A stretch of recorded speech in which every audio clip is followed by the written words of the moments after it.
Fall of YMI. Final round. Part 4. Cyril Raman vs Toki. Both men wasted no time in continuing their struggle. As soon as he was ready, Toki decided to charge forward and go at the offensive for the first time in the whole battle. Cyril Raman decided to meet the aggression with equal amount of force, and soon enough the two were locked in a fast exchange of blows. But it was clearly from the beginning that Toki had the advantage, as his opponent was forced to take several steps back, the more their little trade of punches continued. This was because Cyril was aware that Toki was much faster than him, an obvious thing to realize after he almost struck him with his cp9 show. And he knew he had to avoid being touched by Toki in any way, as his knowledge on pressure points was just as vast as his own. If he were to be honest, he could say with certainty that the knowledge of his opponent could be much greater than his, as he was fairly sure such an ancient art like Hokuto must have many secret and forgotten techniques to the ages. Taking this in consideration, he knew he had to keep Toki away from him. So he suddenly took a sharp breath to release a scream and launched a pressure wave from his mouth across everything in front of him that struck Toki in full and almost threatened to blow the young man away if he hadn't recovered from his surprise quickly and braced himself against the energy smashing against him. Emerayane mantra. Toki stood his ground and endured the entire strength of the pressure wave thanks to the power of Hokuto. He brought his fists down to his hips and let the waves strike and break away against his chest as he struggled against the pressure blowing all around him to take several steps forward. Just like a real man, or at least that was what the people watching the feed thought at witnessing such display of raw power. Cyril didn't like any bit how his opponent seemed to be shrugging off his attack, so he took another sharp breath and released a second, more powerful pressure wave scream in the hopes of finally blowing his enemy away. Toki took it in full, his advancement coming to a halt as the strength of the pressure wave increased. However, much to his opponent's worry, he refused to back down and did its best to stand his ground against the destructive force raging all around him. The pressure kept increasing, blowing away everything that wasn't nailed down. Pieces of rubbish and rocks were sent flying away, and the earth itself began to groan and break as the pressure wave kept washing against its surface. Yet despite all this, Toki still refused to take a single step back. The young dark-haired man, in a show of remarkable resolution, resisted the inhuman pressures striking against him. With great superhuman effort, he managed to move his arms and take a stance. He then took a sharp breath of his own before he stomped one foot in the ground and sent a pulse of Kai that traveled through the earth in a straight line towards his opponent. The Kai pulse was clearly seen breaking its way through gravel and dirt before it smashed into Raman with a sudden shockwave, blowing pieces of rock against him and breaking his concentration from feeding the pressure wave that he was using to attack Toki. The energy waves smashing against the young Hokuto successor stopped immediately and faded away into nothing. Tokyo. Chinese letter, Chinese letter, Chinese letter, Chinese letter. Breathing of strong battle. Cyril could not believe that his young opponent was able to survive and counteract the entire power of his Marana mantra. He could only practically gape in disbelief as he tried to recover from the strain on keeping his technique active for such a long time. I must admit I am impressed at your determination. Clearly, the power of Hokuto is as great as the rumors said, the old man said as he fell to one knee trying to catch his breath. Toki simply took a moment to relax his muscles before replying. It is, as I had said, esteemed elder, with the power of Hokuto, I am able to keep my disease away and gain the strength necessary to defeat any opponent. He then snapped his arms into action and performed a few focused light kata movements before taking a combat stance again. Do you still wish to continue? He asked. The old man just replied with a grin. But of course, do not make the mistake to think that I tire easily because of my old age, he said as he propped himself up to stand straight once more. Come on, let's end this, the elder master said as he goaded his opponent forward by slapping one arm into his chest. Toki just nodded and then rushed at him once more. Cyril tried to nail him with a high straight kick, but the young dark-haired man evaded it easily. Emeritus HIV kick. He then followed up with a fast straight double knife strike, But again, Toki easily evaded with the grace of flowing water. SRPVAW. Snake stance. After trading a few more blows, it became glaringly clear to Ramen that he would never be able to land a hit on his younger opponent in a straight-up fist fight, at least not as long as he kept using that defensive technique of his that allows him to mimic the movement of flowing water. He knew he needed one massive, overwhelming attack in order to break through his opponent's defenses. Otherwise, his own defeat would only be a matter of time. With this thought in his mind, Cyril released another yell to strike Toki again, with his KI laced heavily with fear to paralyze the younger man long enough for the elder man to launch his counterattack. The technique was successful, and Toki suddenly found himself rooted in his spot, unable to move. Mantra tantrum. I got you now, Ramen declared victorious as he lunged at Toki with a two-fingered strike again, his energy aura taking the shape of a trident once more. Vishnu Trishul. Against all expectations, Toki was able to break through the paralysis inflicted on him with the strength of his spirit alone, and the help of some timely touched pressure points, and managed to stop Cyril's attack by crossing his arms above his head to block the elder man's limb by the forearm and avoid his finger strike. Ramen was too shocked by this development that he was unable to do anything to avoid the following burning uppercut that struck him in the chin. Burning, because it left a scorching smoking mark on Cyril's chest, neck and chin, on where his fist had come in contact with the elder Kalaripiadu master's skin. HOQTOSAHAKAN. Chinese letter, Chinese letter, Chinese letter, Chinese letter, Chinese letter. Breaking supremacy fist. Cyril was too shocked to move for a moment, his eyes glazing a little by the punch he had received. He really couldn't comprehend how the younger man had managed to break through his mantra tantrum and counteract his technique in short succession. But he regained his focus, as his injured pride began to refuse any kind of defeat against his younger opponent. In an act of sudden desperation, he charged at Toki with his shoulder, trying to ram on him with the full strength of his body. VRHVDIVU. Bore stance. But the charge of the elder master was suddenly stopped in cold, as he suddenly found Toki's index finger pointing straight at the middle of his temple and found he was unable to keep moving, much to his unrestrained shock. HOQTOUJOKAN. Chinese letter, Chinese letter, Chinese letter, Chinese letter, Chinese letter. Zappa fist. Wah what? I can't move, Cyril exclaimed with growing nervousness. Toki just kept his arm up pointing at his forehead and simply replied, This battle is over now, esteemed elder. Please do not resist and accept your defeat graciously, he said as he finally brought down his arm. But Ramen was a stubborn one and tried everything he could to break the invisible hold on him, yet for all his struggle, he was unable to move a single muscle. He let out a defeated sigh in the end. You are right. I am unable to move anymore. Truly, the expertise of Hokuto on pressure points is without peers. This battle is yours, young man. I'll admit my defeat and grant this victory to you. Well done, he said with all the dignity he could muster despite the frozen state of his body. Mills Lane approached to assess the condition of Ramen, checking over him and testing if he truly was unable to move. He almost toppled the elder Kalaripiadu master over when he pushed him slightly backwards. Luckily, he caught him in time before anything embarrassing could occur. Finally, he gave his verdict. This fighter is unable to continue. The victory of this combat goes for this young man, the senior referee declared as he motioned towards Toki. Cyril Ramen vs. Toki. Toki wins. TKO. Toki accepted the verdict with a nod, before he turned towards Ramen once more and pressed his finger on his forehead again to release him from his frozen state and return the motion of his body. The elder master stretched a little once he found himself able to move again to make sure everything was fine with him. He then turned towards Toki. Much obliged, young man. I thank you for the opportunity to fight with me and show me your mastery of Hokuto. It has been a truly enlightening experience, he said, joining his hands and offering a bow to the dark-haired young man. The pleasure was mine, esteemed elder, Toki replied with a bow of his own.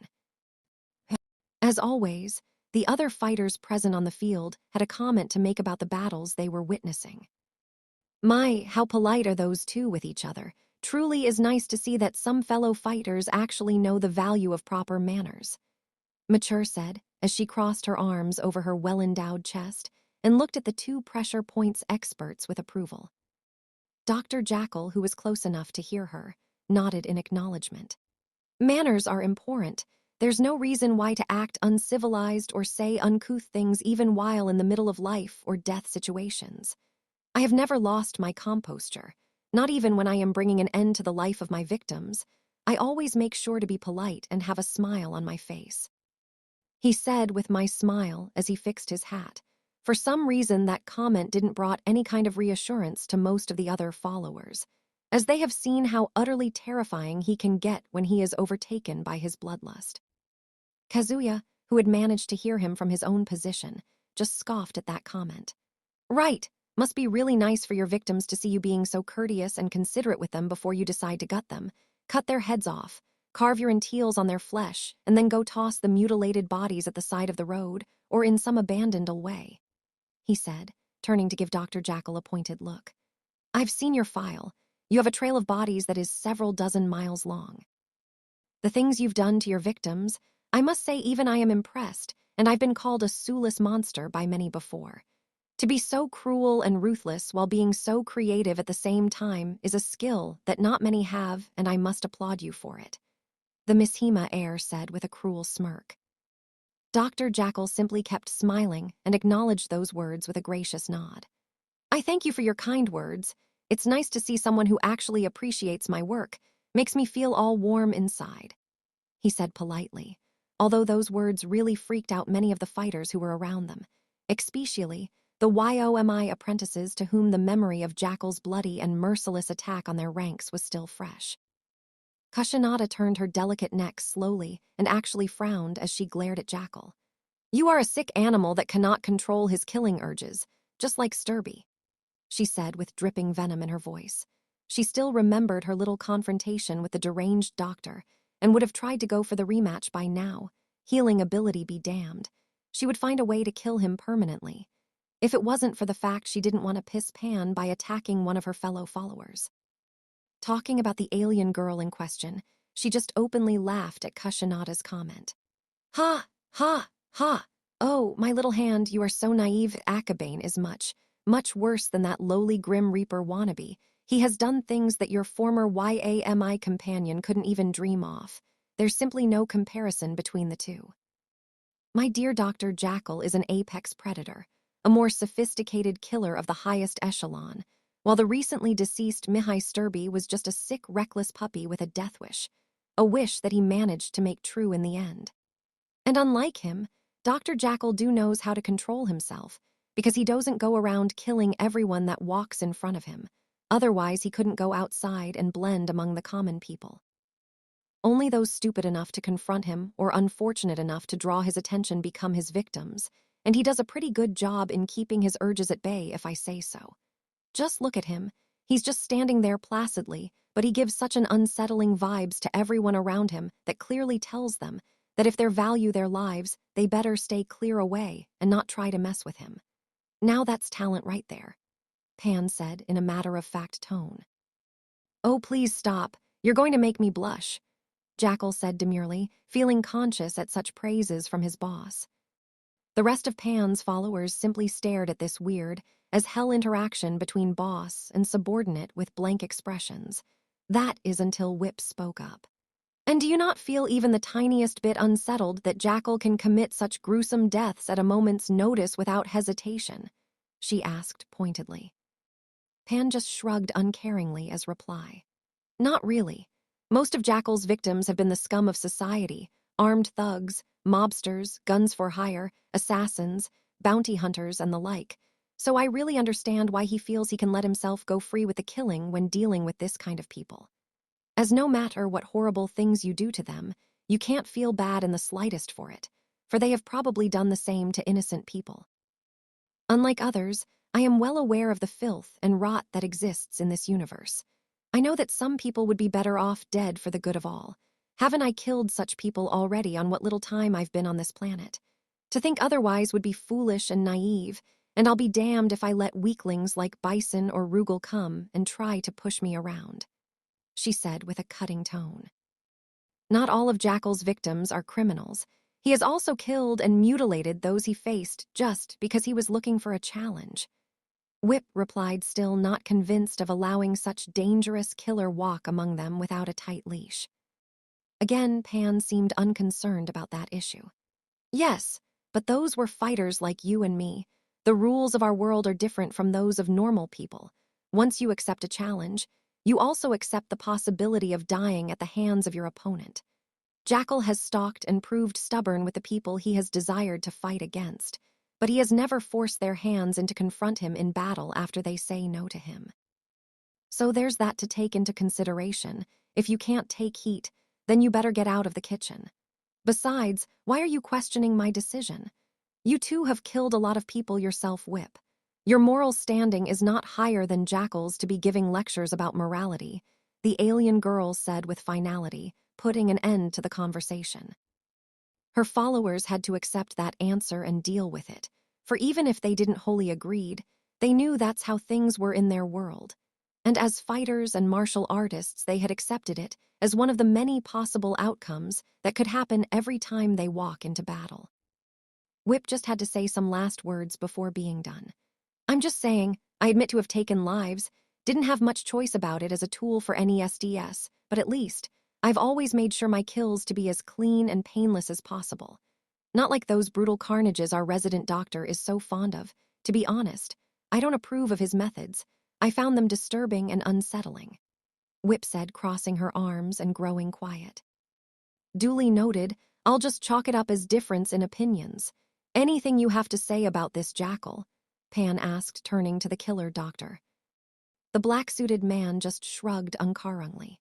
"No, I'm used to that kind of reaction. Most people tend to react in such way when they see my handiwork. I'll make sure to stay away from our more sensible companions. Wouldn't want to cause any unnecessary friction between our lines, would I?" he said pleasantly, finishing his statement with another of his cheerful smiles. Ravi's Aganasuk Yogi. Ray continued to evade the attacks of the deranged sword master, trying not to get cleaved in half, a task he found exceedingly difficult even for him, as Aganasuk had certainly well earned his title of Grandmaster. Despite having managed to land a cut on his brow, it did nothing but infuriate the weapon master greatly against the young Nanto Suicho Ken master, making him redouble his attacks against Ray with such ferocity that the dark green-haired man could barely hold his own against him. Luckily for him, the cut he had managed to inflict on Yogi did a great deal to help Ray, as it bled greatly and covered the eyes of the sword master with his own blood while hindering his vision. The dual-blade wielder could do nothing to deal with this hindrance, because even if it threw his aim off a great deal, if he tried to clean the blood from his brow, he would need to let his guard down and let go from one of his blades, giving Ray a golden opportunity to counterattack. As it is, that bleeding cut may be the only thing that would give Ray the chance to emerge victorious from this fight. For even Ray was no match for Aganasuk's sheer bloodlust and speed, a speed that rivaled that of Elder Hayato himself. That small cut could be the difference between life and death for Ray, as it kept Yogi from fighting at 100% of his capabilities. Ganasuk wised up in trying to launch precision strikes with each hand while his vision was being hindered. So he loosened the grip on his swords and began to spin them in his hands in a helicopter motion to saw through anything in his path, and hopefully cut Ray apart with the more broad-range attack. With this technique, Yogi didn't need to aim exactly at Ray, as he could just chase and stalk the younger man around and swing at him with his arms, letting his spinning swords do their work of cutting the green-haired young man into pieces. Ray wasn't of the mind of let himself being cut apart, however, and confronted Aganasuk's technique with one of his own. As he began to rapidly slice with his hands at his opponent, who put his spinning swords in front of him for protection, Ray's technique didn't even need to get in contact with the opponent, for the cutting winds generated by him were so strong that they could cut through anything in their path on their own. Hundreds of slices rained over Aganasuk in an instant, nullifying every single one of his sword's revolutions. The cutting wings released by the technique were able to vault over the bloodthirsty swordmaster defenses and utterly slice into 1,000 pieces everything behind Yogi. Whether it was mounts of refuse, fallen debris, still standing walls, or whatever, everything was practically disintegrated by Ray's slashes, with numerous long cut marks being carved in the surface of the ground as a result of the great quantity of cuts that were being performed. Nanto Sakimoha. Chinese letter, Chinese letter, Chinese letter, Chinese letter, Chinese letter, Chinese letter. Awful netting wave. Aganasuk leaped away from Ray, his own high-speed technique having successfully managed to parry the sheer overwhelming number of slices of the younger Nanto master. But the bloodthirsty blade user was not amused that Ray had managed to counteract his technique. He was actual pretty vexed. So much that he wasted no time to attack the younger man again. He bent his knees slightly and squat a little to gain some impulse before he lunged at Ray. His arms stretched to the right as he spun around while in midair, with such a speed that he began to create a small vortex around him, as if imitating the destructive winds of a hurricane, while he cut everything in his path. Diazianki, I see Choyu emoji. The sucking winds began to draw in the young Nanto Suicho Ken master, trying to smash him into Aganasuk's blades. But Ray, instead of fighting against the spiraling currents, managed to use the great centrifugal force expelled by his opponent's technique to his own advantage and launch himself straight into the sky, where his martial style dominated undisputed as the sole ruler in aerial combat. Ray then aimed and prepared himself to fall right on top of Yogi again and unleash another devastating technique. Aganasuk looked up and swiped some of the blood from his eyes in time to see his enemy falling back upon him, remembering the humiliation of the last time he had performed an aerial technique. The deranged sword master was not going to give him any chance now to launch an attack. So Yogi crossed his swords in front of him and leaped after his enemy as he proceeded to cut everything in front of him with an X-shaped formation as blood, once more, began to seep from his wound and into his eyes. Hitou, Ananamijujik. Ray just kept falling without any apparent worry, and just when he was about to reach his opponent, did he unleashed an X-shaped slash with both of his hands. The two combatants passed each other as they clashed with their techniques against one another. Both landed back into the ground on their feet looking away from each other. Suddenly, a pair of long cuts appeared in Ray's chest with a small spray of blood, running diagonally from down his sides and up in his shoulders, intersecting in the middle to make it seem as if a faint X had been carved in the teal-haired man's body. The young Nanto Suicho Ken Mazer grimaced and clutched his wounds. Aganasuk just smirked, believing he had managed to obtain the upper hand in their last exchange, when unexpectedly, the fine cutting edges of his swords cracked and broke as two identical small cuts appeared on his cheeks and began to bleed, leaving the experienced swordmaster with a mixed expression of total surprise and intolerable outrage. Nanto, Gksikikubu. Chinese letter, Chinese letter, Chinese letter, Chinese letter. Striking star frightening dance. Aganasuk simply stared at the broken edges of his swords for a moment with barely restrained wrath. He then turned and glared at Ray with an ominous look that promised death. You have broken the edges of my swords and wounded my face once more. Twice now you have humiliated me. On my pride as a swordsman, I swear I will kill you in the most painful manner possible. He raged with unmeasurable anger, veins throbbing thickly throughout his neck, face, and forehead. His ire was so great that the cuts on his face began to bleed again, and his blood seemed to literally boil at the contact with his skin. Ray just smirked cockily and rumbled a chuckle as he kept grabbing his sides. What? Don't tell me you didn't like my gifts to you. I though you swordmen carried their scars proudly as badges of honor. What a lame samurai you must be if you can't even take a little scratch without crying, he said in the most annoying and condescending tone possible. That just pissed Aganasuk even more, making his level of anger to reach the breaking point. His Ki began to burn and affect the weather around the construction site. Dark clouds began to form out of nowhere, blocking the light of the sun and shrouding the entire field in darkness. Thunder and lightning began to lash out from the angry skis and struck the desolated earth with violence. A tremor began to be felt underneath the feet of all the people present that kept rising in intensity with each passing second, until it became a fully fledged earthquake that proceeded to tear the earth apart. Ray, it seemed, had made a mistake, and he was about to become victim of the entire power of the elder swordmaster. Or it would be if Pan hadn't gotten annoyed by the sudden weather change and released a sample of her own, much greater Ki. The energy of the alien girl instantly clashed against the Ki of the elder swordmaster, completely overrunning it and dissipating all effects caused by it with ease, making the sky clear again and allowing the light of the sun to shine once more. The feedback of that confrontation of energies that struck back at Aghanasuk's senses was so strong that it physically, and very roughly, snapped his head back and pushed him several steps backwards. The surprise was evident in Yogi's face as he turned to look at Pan with an expression of shock. "Hey, knock it off already. I don't want my shots of these fights to be mucked up because you decided to play Weather Wizard. Stop fooling around and get back to fighting properly without doing unnecessary."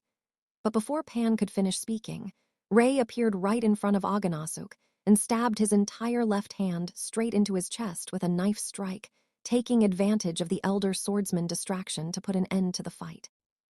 The bloodthirsty swordmaster could only turn his head to stare in mute disbelief at how Ray's hand had pierced completely inside his right lung, blood starting to leak out from the wound. MUGIZTSUI show. Chinese letter, Chinese letter, Chinese letter, Chinese letter, Chinese letter. Lesser outside shadow-splitting palm. Pan just blinked at what had just occurred. "Well, I wasn't expecting that. How rude, he didn't even wait for me to stop talking before attacking his opponent," she grumbled underneath her breath. Nina Williams, who by this point had regained consciousness and was being assisted to stand on her feet by Gaydar, looking like a fine bloody mess as testament of her own battle, let out a dark chuckle. "That old geezer deserves anything that may happen to him for taking his attention away from his battle. You must never take your eyes off from your enemy until the fight is done, or either your opponent or you are dead, whatever happens first." I would have thought that an experienced swordsman like him should have learned already such a basic rule, but alas, though I must congratulate that young man for his deviousness, that was a tactic that I would not have hesitated to do too at the first chance I could get. He has me approval, she said with a wicked smile on her bloodied mouth as Gaydar shifted his hold on her accordingly to keep her from falling down because she was still too weak to stand on her own.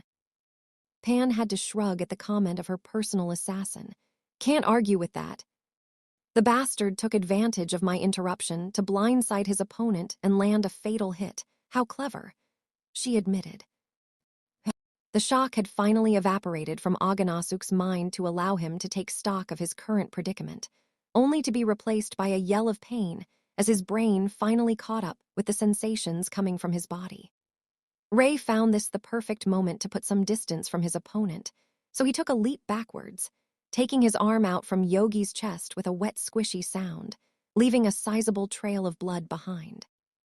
Good for Ray to have retreated when he did, as Aghanasuk tried to avenge the deep wound he received by smashing both of his swords so hard, in the spot where Ray had been previously at, as to create a shockwave in the shape of a dragon that came bursting from out of the ground with a deafening impact while it rose height into the sky with a roar. T-L-U-R-Y-U-U, H-I-O-U-S-H-R-N-J-R-I.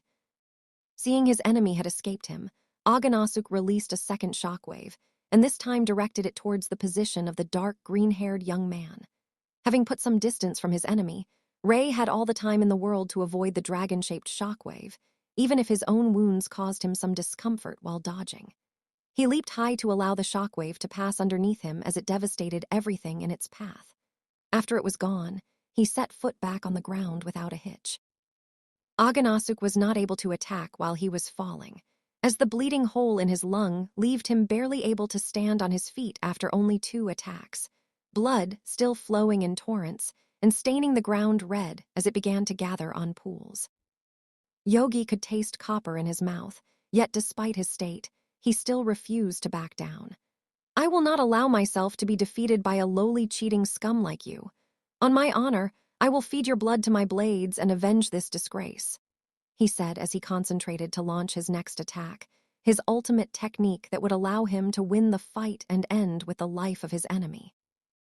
Focusing his entire power and clearing his mind from all concerns, Yogi launched himself at Ray without holding anything back, as he knew the only way he had to make his technique work was by fighting while putting everything in the line, even if his life was dangerously left at risk. The elder swordsman launched an unstoppable onslaught of strikes at his opponent without care for anything else. He would not stop until either he or Ray were dead. Ougi, Shnknnehanmekkai, Mandala. Ray, at seeing the overwhelming barrage coming at him, did the smart thing and retreated as fast and far as he could from his enemy. He could have played the same game as the old man and faced his last-ditch effort technique with one of his own, as he too had a last resort technique for when there was no other option but to do a suicide attack. But he knew the elder swordsman would not be able to keep that technique for long, not with that grievous wound on his chest. It was all a matter of time. All he had to do was wait and keep himself from being killed until the time was right for him to do his move.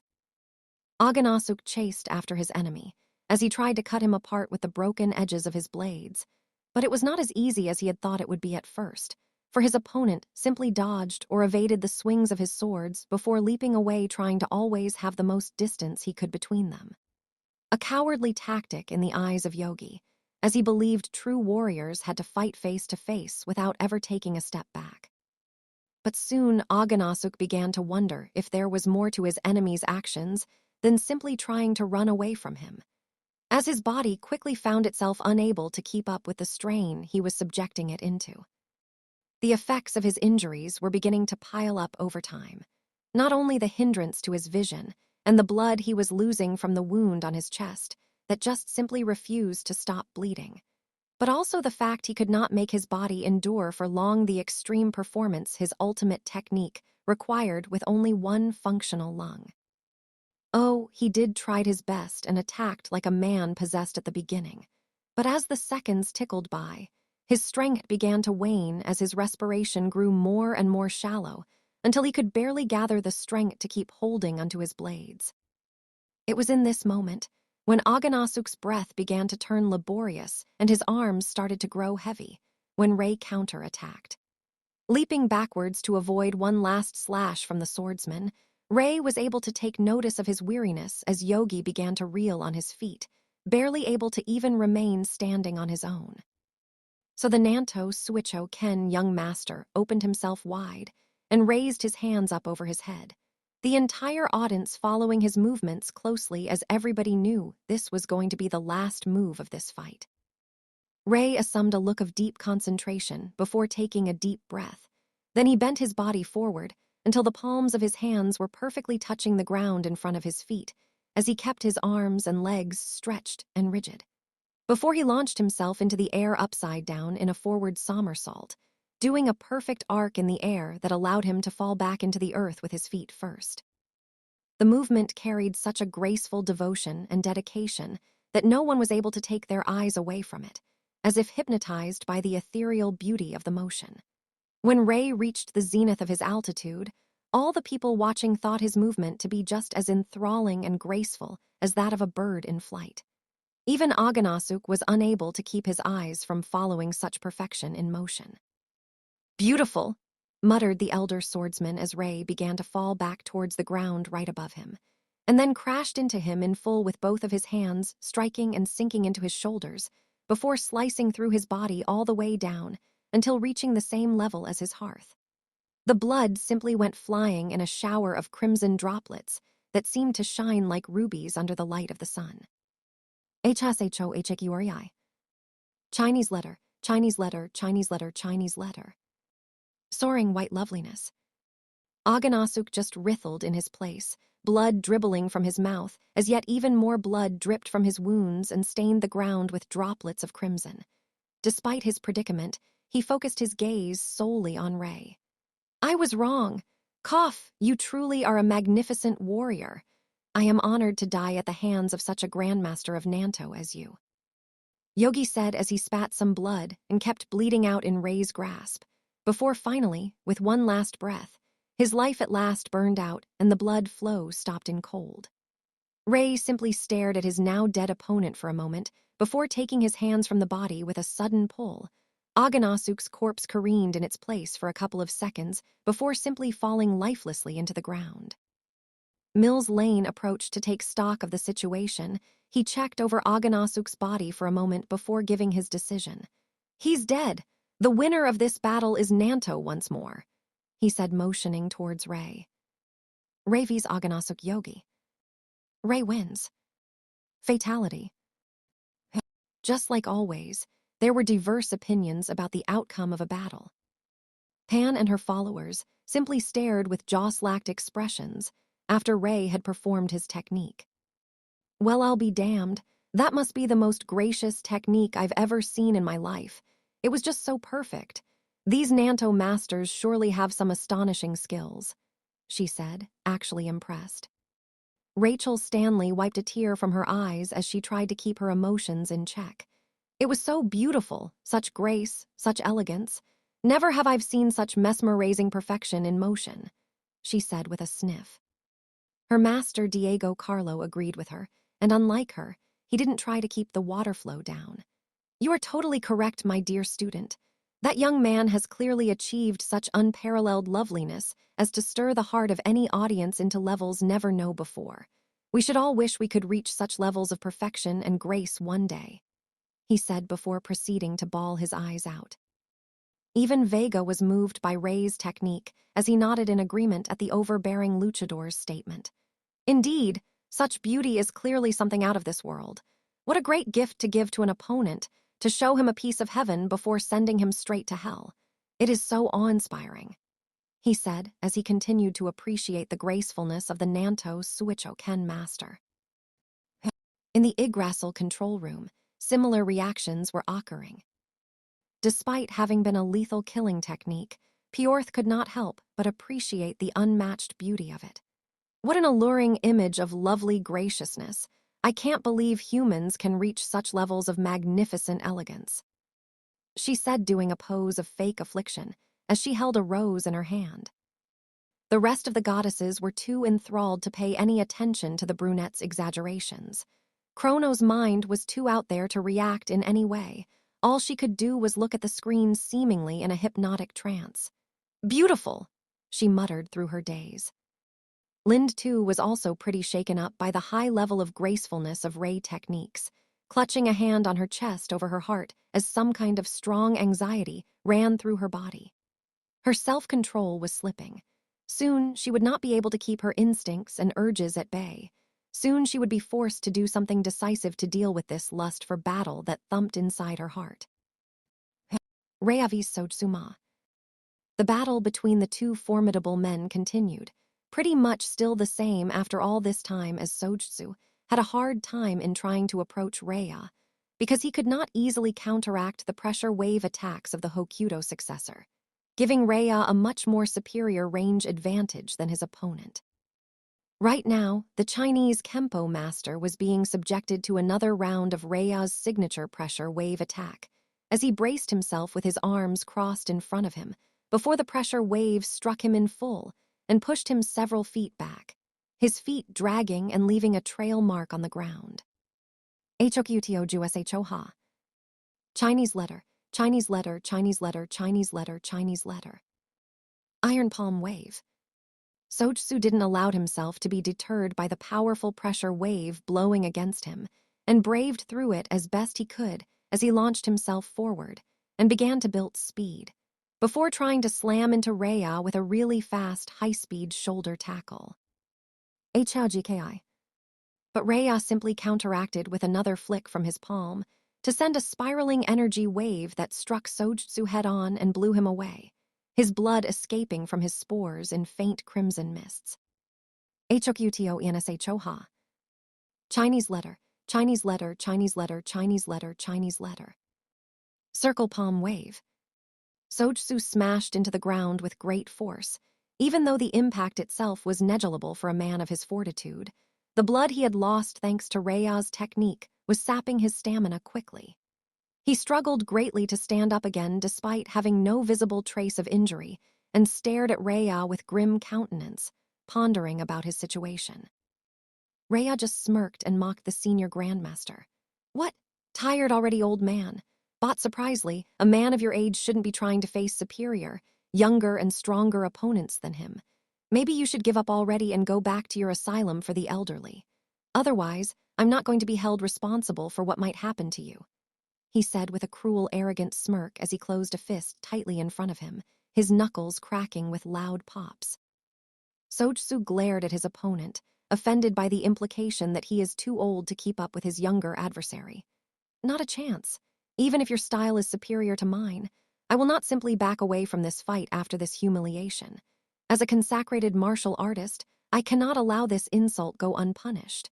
Only after I make you swallow your own words would my honor be satisfied, he said, taking a stance and preparing to do battle again.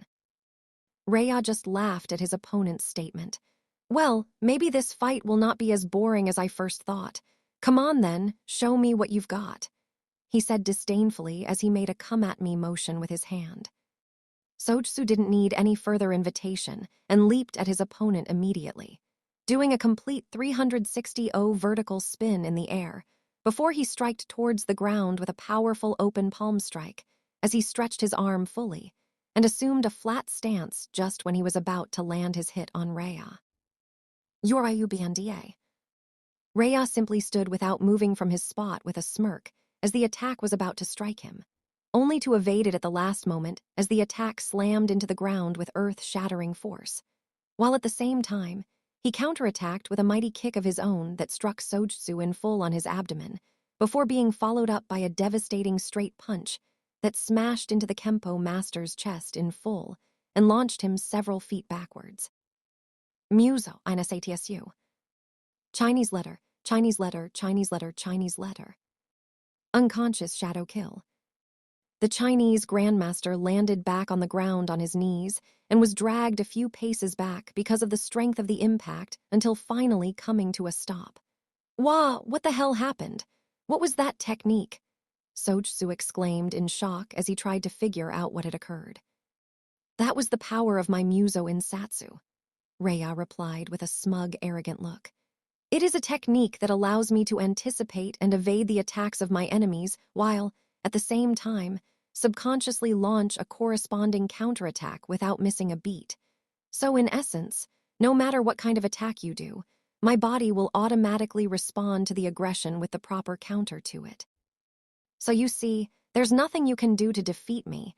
It was foolish of you to think you could match the might of the future successor of Hokuto, the merciless man exclaimed with an unforgiving stare. Sojsu couldn't believe what he was hearing. If his opponent could truly counteract expertly every single one of his attacks, then there was no way for him to have any chance to defeat him if he was unable to land a single hit on him. For a moment, he panicked and felt all of his will to do battle leaving his body as desperation began to take hold of his mind. But it was just for a moment. The small show of weakness soon passed, and he recovered the determination and cold blood that proved why he was deserving of the title of Grandmaster.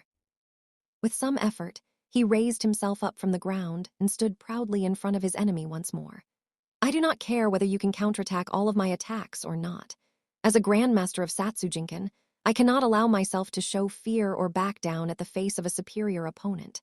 So if you think that little technique of yours would be enough to break my resolve, I'm afraid I'll have to disappoint, he stated with conviction as he assumed a guarded stance once more. I'll keep fighting with all my strength until I find a way to overcome your defenses, or to whatever end that might await me, but I will not yield a single step to you.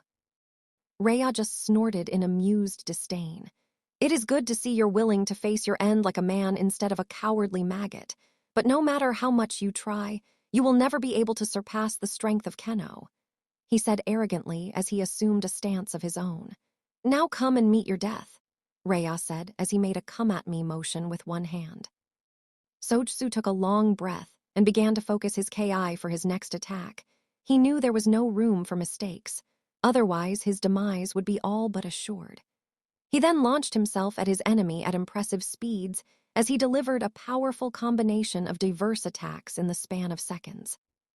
Beginning by a direct palm strike up front, followed up by trying to pull at Rhea's arm as he tried to deliver a punch to his body. Next came an upward palm strike to the chin. Two simultaneous quick weak attack to the sides followed up by a third one at the center of the stomach. And finally, an Uryu Banda. Chukakyoku, Uryu Banda. Not a single one of Sojutsu attacks managed land on Rhea, as the other fearsome man seemingly evaded with ease all of them, while at the same time launching his own counterattacks. His Muso Insatsu was certainly impressive, as no attack from Sojutsu managed to land on him, while most his own counterattacks smashed in the Chinese Kempo master in full, causing him visible harm, and showing that Sojutsu charge had been more damaging to him than to his opponent. Despite the injuries he received, Sojutsu was not of the mind of backing down. As he smashed into the ground again, the Chinese man stood up back again without wasting time and attacked Rhea up front. The retaliation from the Hokuto successor was immediate as he dodged and tossed a punch of his own, but Sojutsu was ready and spun around to a side as he avoided the blow and moved behind Rhea's to attack the back of his head. SCMPUU, HRISKIKOUNOU. But again, Rhea's technique allowed him to evade his opponent's attack as he spun around himself while launching another kick. Sojutsu did another spin to try to deliver another powerful chop to the back of Rhea's neck. Stopping bird hindbrain lightning strike. Rhea evaded once more to a side before turning around to deliver a straight punch towards Sojutsu's face. The Chinese Kempo master quickly ducked to avoid the blow as he launched an elbow strike towards the side of Rhea's body. Rhea took a step back to avoid the blow, and just when Saugetsu was about to pass him at large after his missed strike, he delivered a mighty front kick that struck Saugetsu square in the chest and sent him reeling several steps back. But the Chinese Kempo master planted his feet forcefully in the ground to avoid falling down and neutralize the force of his opponent's kick. It did little to help him in the long run, as it left him helpless for enough time for Rhea to launch another one of his techniques. "You fought well, I must admit, but now it's time to bring this battle to an end," Rhea declared as he began to make rotating movements and gestures with both of his hands before he expelled a powerful pressure wave of concentrated Ki towards his opponent that struck him head-on with such a destructive force that it destroyed all of Sojutsu's clothes around his torso and almost threatened to blow the Yami Grandmaster away. TNSHO H1RTSU. Chinese letter, Chinese letter, Chinese letter, Chinese letter. Heaven's command charge. Sojutsu tried to resist the massive pressure wave pounding against him as best as he could, trying not to be sent flying away as the cutting invisible streams of energies swirled and clawed all around him. The Chinese Kempo master fought with all his might against the blowing winds, having to greatly struggle for every single step he took, as each one required a superhuman effort to be achieved. Eventually, much to everybody's surprise, including Rhea himself, Sojutsu managed to reach the formidable Hokuto successor, and with a sudden lunge, grabbed him by the hip as he slammed his own waist against Rhea's as the Chinese man placed his other hand above his head to guard himself against further attacks. Rhea was totally caught off guard by this sudden turn of events. Seishin Kyoyu. "What the hell do you think you are doing?" asked a completely surprised Rhea as he could not still believe that his opponent had managed to weather through his tensh Henretsu. The Chinese Kempo master simply smirked despite his injured state. "I've simply eliminated the distance between us to keep you from having enough space to continue dodging my attacks, while at the same time taking the defensive advantage from you. From this position, it is I who now has the superior defense," Sojutsu stated with a pleased expression. Rhea simply became annoyed at his words and lost all of his temper in an instant. "We'll see about that," he declared before he tried to attack his opponent. Yet, just as Sojutsu had stated, the defensive advantage was no longer held by Rhea. The Chinese man blocked easily all of the punches and kicks that his opponent tried to land of him, using the free hand above his head to parry every blow efficiently. Rhea could simply not believe that someone had managed to counteract his technique, and outrage began to rise quickly on his mind. The Kempo master didn't waste time to press his advantage and attack the Hokuto successor. With a spin, He set himself in front of Rhea as he kept grabbing him by the hip, only to suddenly let go and land 2 simultaneous fast attacks on the sides of his abdomen. That apparently did no immediate damage, only to deliver a third, more powerful one right into Rhea's stomach. But despite having been a good shot, it still didn't seem to have caused much damage to the younger man. The imposing Hokuto successor simply looked at the Chinese Kempo master with a disdainful glare. "Was that supposed to do hurt me?" he mocked, just for his abdomen to suddenly sink on itself as if an unbelievable powerful force had rammed into it, the strength of the impact blowing all the dust around the 2 figures with a sudden shockwave, as Rhea was left reeling on his feet, because the unexpected strike had been almost enough to bring him down. He brought a hand to cover his stomach as he struggled to glare hatefully at the man that had managed to hurt him. KYUSA. "Well, what kind of attack was that?" Rhea raged as he clutched his stomach in pain. Sojutsu laughed for the first time in their battle. "That was the power of my Kyoyusa, which is based on the principle of the gamma knife. Having several weak attacks striking a certain point of the body with seemingly no effect causes the damage made by the main attack to increase exponentially. I knew your arrogance would not make you suspect anything until it was too late, allowing me to perform my technique without you being none the wiser." He mocked, pleased that he had finally managed to turn the tables on his opponent. "Now it's my turn to make you suffer," he declared before he grabbed Rhea by the waist and joined hips with him again to keep him from evading his attacks, just in case the damage done by his technique was not enough to leave him unable to move. He then proceeded to land a flurry of punches with his other hand. Taking great satisfaction in the pain he was finally inflicting upon the man who had humiliated him greatly so far.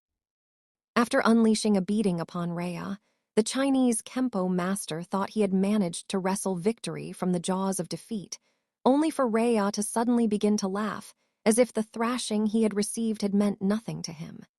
Sojutsu was not reassured by this reaction.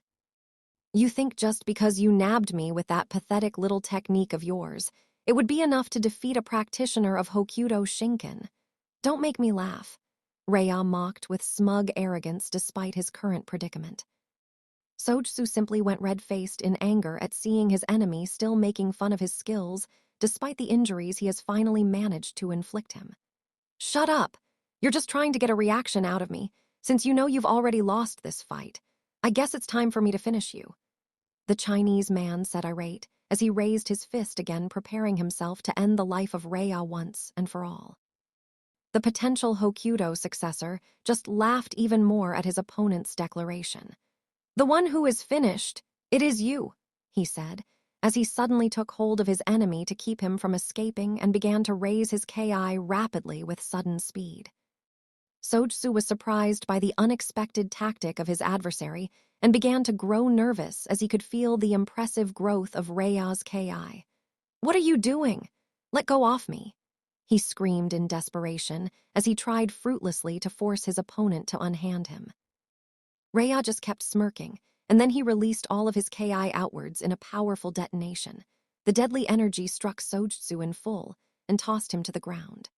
Rhea's KI coalesced and formed an energy bubble around him, protecting him from all harm while at the same time lashing out at anything that dared get close.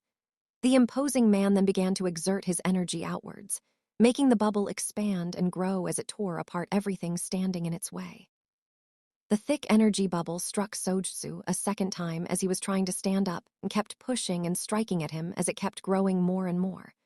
With a last mighty heave, Rhea pushed the energy all around him forward one last time, and the bubble smashed into a badly injured Sojutsu as it burned him greatly while washing through him. With its task done, all the energy collected simply dissipated into nothing. Hokuto, Shnti Rai. Chinese letter, Chinese letter, Chinese letter, Chinese letter, Chinese letter. Heaven-shaking thunder. Sojutsu was miraculously still standing when all the energy finally faded away. A thing that puzzled everyone watching, since they couldn't imagine how could he still remain on his feet after seeing the poor state in which his body had been left. Indeed, he was nothing more than a literal bloody mess, as his body had been hurt everywhere, injured and bleeding from every inch it encompassed, his face and muscles swelling horribly from their wounds. Sojsu could do nothing but simply fall on his knees, his consciousness about to go out at any second. With whatever lucidity he had left, he could only stare up at Rhea, walking towards him, and preparing to deliver the coup de grace. "You're still alive. I'll admit I'm impressed. Any other man would already be death thanks to the high quantity of condensed lethal Ki from my Hokuto Shintei-rai. You clearly deserve your title of Grandmaster for this feat. But regardless, it seems your luck has finally run out. Now be a good sport and die already," was all that the merciless man said as he stood in front of Sojutsu, while looking down at him imperiously. He then raised his arms wide open and began to gather his remaining Ki into his fist, before joining both hands in front of him and charging towards the helpless Chinese man. Hokuto, Hatnki can. Chinese letter, Japanese letter, Chinese letter. Fist of one's whole soul. But just about as he was to finish off Sojutsu, a small hand appeared and took hold of Rhea's wrist and kept him from taking any more steps forward. The Hokuto successor quickly turned towards the owner of the hand, only to be shocked of finding Pan as being the one that was blocking his advance. "You, what are you doing in here?" Rhea exclaimed with extreme surprise. "Sorry to interfere, but I'm afraid I cannot allow you to kill Sojutsu. I did promise his apprentice I would bring him back with us alive," the alien girl said as she placidly floated in the air while taking hold of Rhea's wrist. Rhea was not pleased by that explanation. "What? Why would you care if this maggot lives or dies? I didn't peg you as one who would care a rat's ass for a weakling like him. Maybe I was wrong about you, little girl," the enormous man said with mockery. Even though he knew what the small alien girl in front of him could do, he refused to be intimidated by a tiny teenage girl whose full height didn't even reach his waist. That would be humiliating to no end, better dead than disgraced. Pan ignored his obvious attempt to get a rise out of her and continued with her explanation. "You misunderstand. I personally do not particularly care if Sojutsu lives or dies by your hand.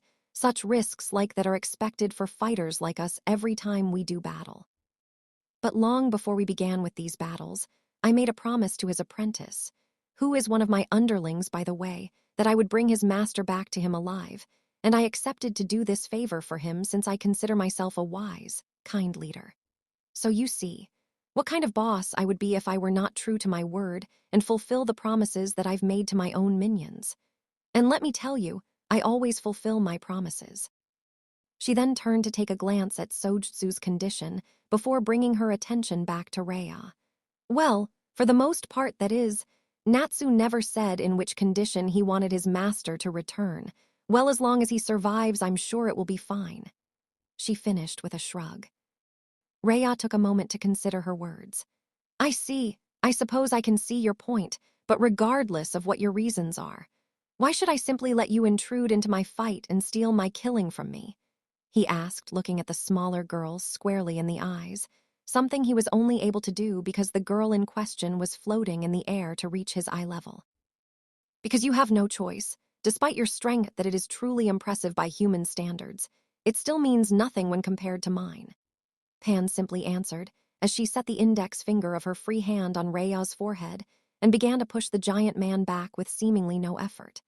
The girl then simply pulled her finger back, content of having made her point. Rhea just rubbed the spot on his forehead where she had touched him as he looked at Pan with a baleful glare. The girl then continued speaking as if nothing had happened. "But yes, I'll admit having someone else interrupting your battles and keeping you from finishing your opponents can be quite annoying. So how about if I make it up to you? You let Sojutsu live in exchange for me teaching you some neat techniques. I mean, wouldn't you want to learn how to fly the same way I do? It is possible for me to teach you this since it is a Ki technique. With that said, even if your Ki pressure waves are certainly impressive, wouldn't you want to learn how to create actual energy balls with a high destructive power?" she said as she created a glowing ball of light in her free hand before dissipating it. Rhea grew pensive for a moment as he mulled the girl's offer. After a few seconds, he made his decision known with a nod. "Tusk, fine. I accept your offer. As long as the techniques you have to teach are useful, I'll forget everything about putting this lowly worm out of his misery." he said as he let the ki gathered in his hand to dissipate and dropped his hostile stance. Pan simply acknowledged his words with a nod of her own. Good.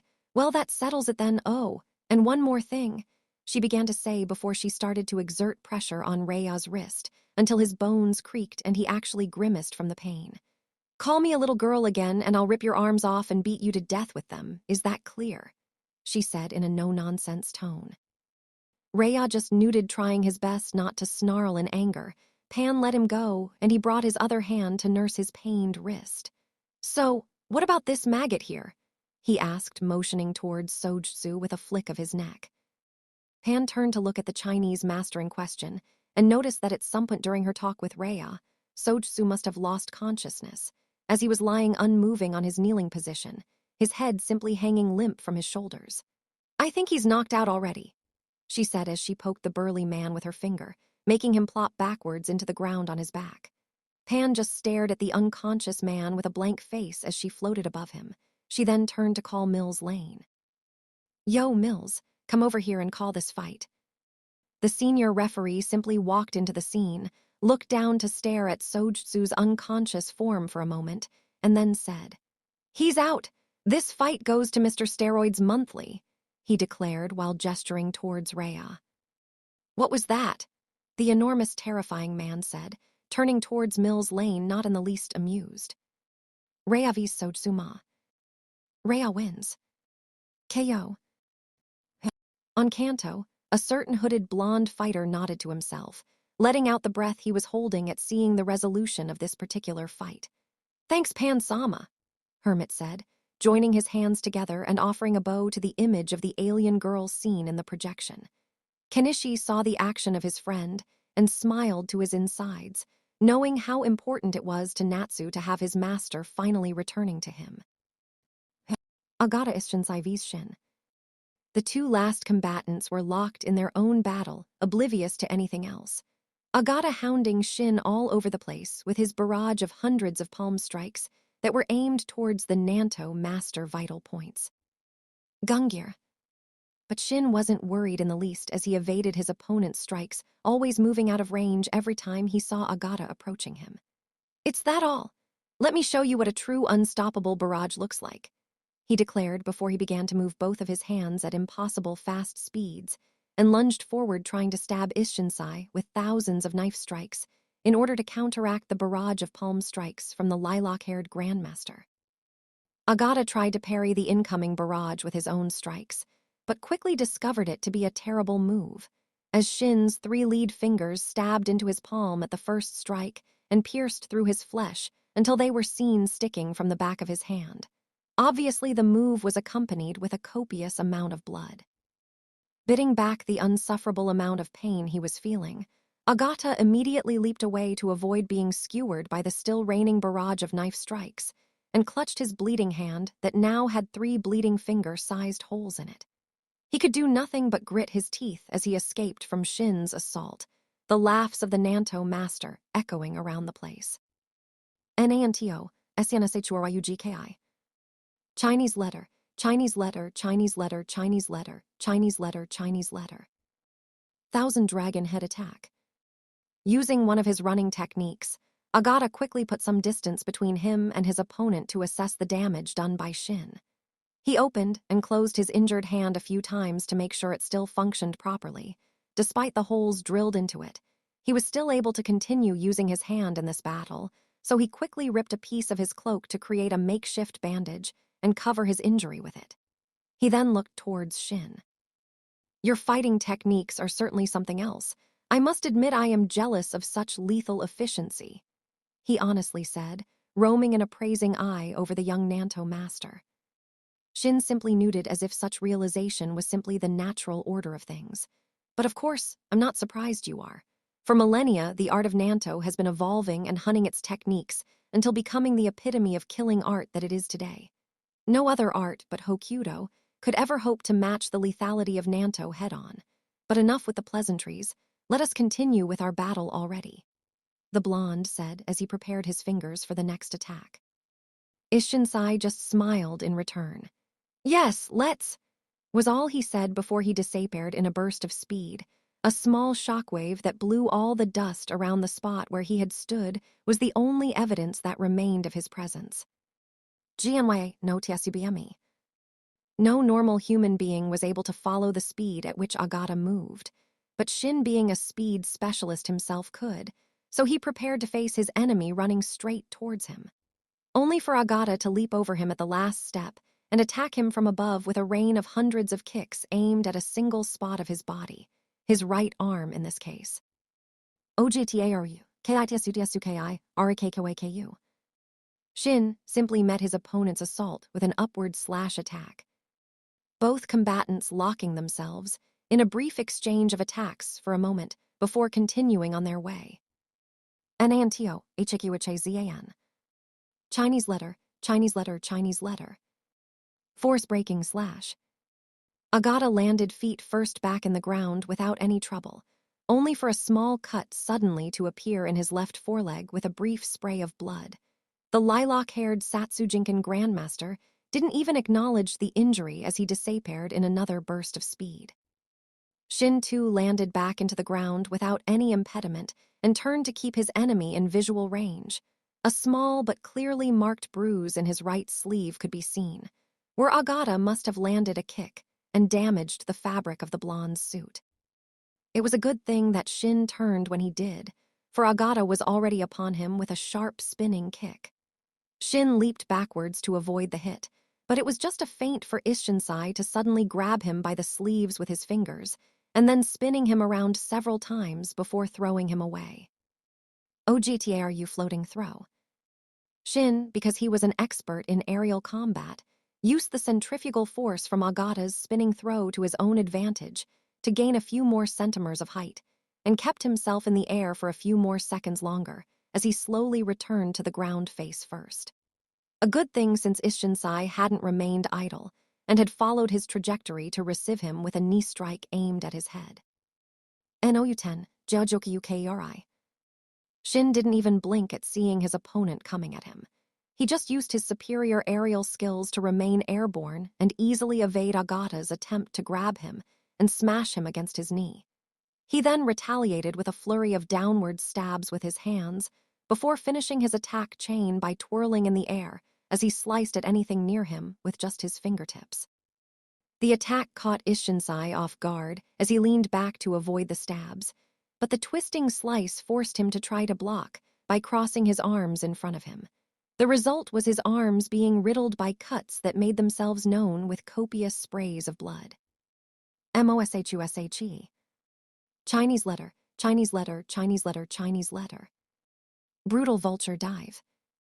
Despite having been injured by the attack, Agata couldn't help but praise his opponent's skills once more. This is unbelievable.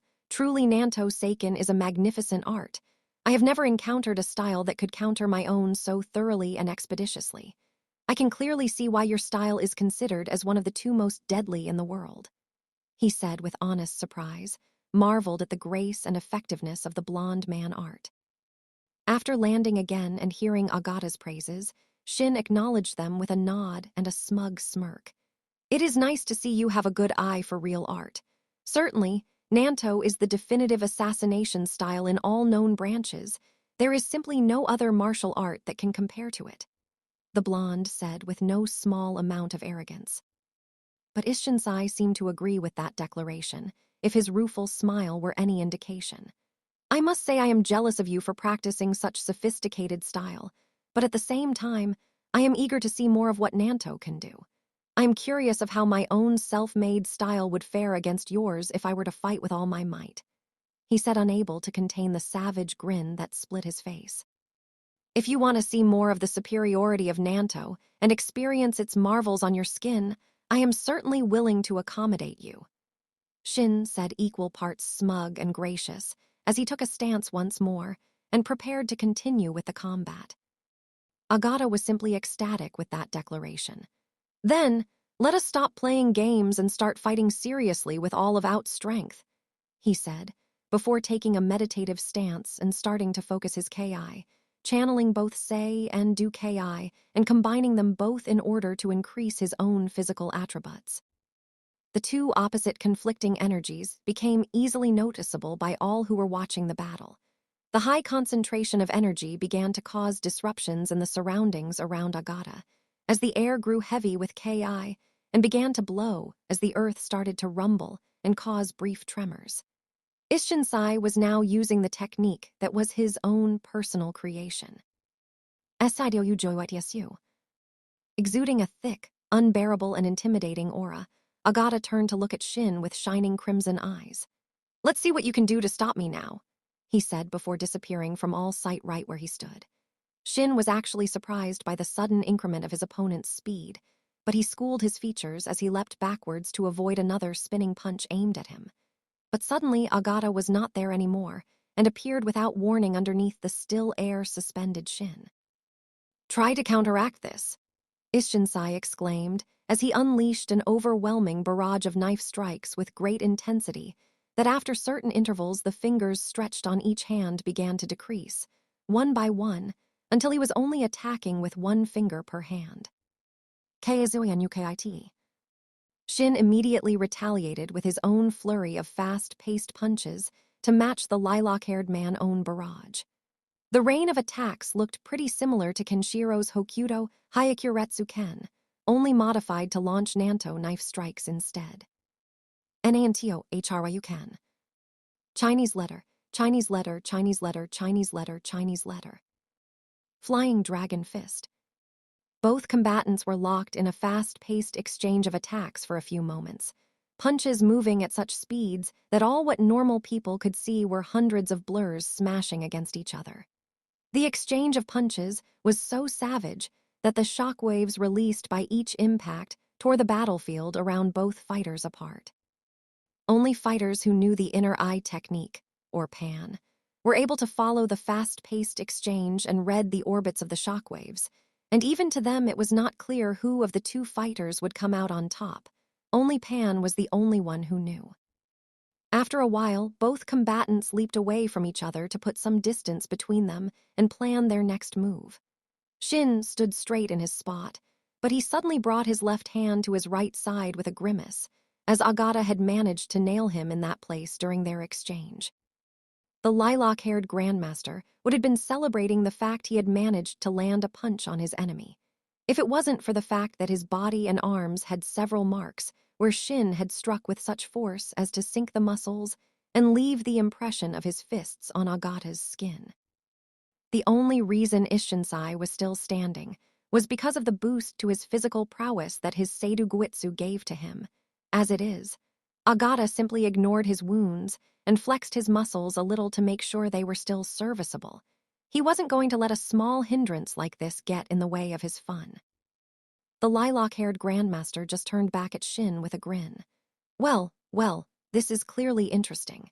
Even with the improved attributes granted to me by my Seidu Guitsu, you managed to break through my Kazo Nukite and tag me several times. I really don't have words to express my amazement at your technique," he said in delighted awe. "I guess I have no choice but go into the defensive until I find a way to gain the upper hand," he said as he took a pose and stretched one arm in front of him, before he began to pace it around, creating a sphere to protect him from any attack coming at him head-on. Shin just smirked at his opponent's statement. "Changing your approach from offense to defense will not avail you, as there is no defense that Nanto cannot cut through," he declared, presenting his glinting nails again, before he blasted towards Agata in a burst of speed. He then tried to land a rising kick into Ishinsai's face, followed up by 7 stabs to the chest with one hand. Shoshu Tyokoiku. Chinese letter, Chinese letter, Chinese letter, Chinese letter. Soaring Eagle Slaughter Kick. All of Shin's attacks were successfully parried by Agata, as he only had to do simple movements with his stretched arm to either block or divert the strikes of the blonde Nanto master. Syukn. Seeing a chance to retaliate, Agata used his other hand to throw an open-hand spear hand. Bear Paw Spiorichandi. Shin was forced to leap away to avoid Ishinsai's attack. He then took a moment to assess his opponent's techniques. "Ha! Seikyuken. Impressive for a Do fighter to be using an advanced technique that can only be employed by a Sei user. You really seem to have some interesting talents. but I'm afraid not even that will help you to avoid my attacks. All you've really done is forcing me to use the more advanced techniques of my style in order to break your defense." The blond man said with smug arrogance, as he smirked at Agata with a devious smile. The lilac-haired man couldn't help but smile in anticipation. "Ooh, I can't wait to see it then. Come on, stop wasting time and show it to me already," Agata demanded in deranged glee. Shin was more than happy to oblige. "Very well then, now you'll suffer in the flesh the technique that earned me the successorship of the Nanto Koshuken," he declared, before lunging towards his opponent with a Migthi leap. Ishinsai could only just look in amazement as his opponent raised high into the sky before diving towards him at neck-breaking speeds. Agata mentally prepared for whatever his opponent threw at him as he kept his Seikyuken active and at the ready. Shin fell towards his opponent, his arms close to his sides. And just when he was atop Agata, did he open them wide and fully, reminding everyone of an eagle spreading his wings open. Even some feathers could be seen leaving a trail from Shin's motion. No common human could see it, but as Shin opened and raised his arms slowly to his sides, he was at the same time launching an incalculable number of slashes at each millimeter that his arms traveled on their ascension. Only the grandmasters watching could see it and be awed by such speed. Even Kashinada was impressed. As he touched the ground again in front of his stupefied adversary, did Ishinsai's body suddenly bursted in an impressive shower of blood, as his entire being found itself totally riddled by an overwhelming number of cuts beyond count. The lilac-haired man simply fell to the ground on his back and remained motionless as his blood began to seep from his countless wounds and stain the earth red. Nanto Sisachuzian. Chinese letter, Chinese letter, Chinese letter, Chinese letter, Chinese letter. Bestowing eagle slash. Agata just laid down there in the ground with a totally gobsmacked expression. As his body refused to move, he had to struggle greatly just to speak. That was completely marvelous, truly a thing of beauty. I am honored to have seen such masterful technique, finally. My dream has come true, I have at last. Had the opportunity to fight against a powerful opponent like you now. As the winner, you should finish this battle and end with my life." Ishinsai spoke, through bloodied lips and teeth, taking a great superhuman effort for him just to utter words. Shin just looked down at him with an unconcerned stare. "So eager are you to die? You should be grateful that I decided not to kill you with my Nanto Shishuzan," he said with a dry tone. "It has always been my goal in life, to continuously improve my martial art, even at the expense of my own life. After facing and losing against you, unleashing all of my power gained through my study in ancient martial arts, and pitted against your own style, it is only proper for me to now receive a warrior's death," Ishinsai explained even as a great pain wrecked through his body. Shin simply remained expressionless through his entire tirade.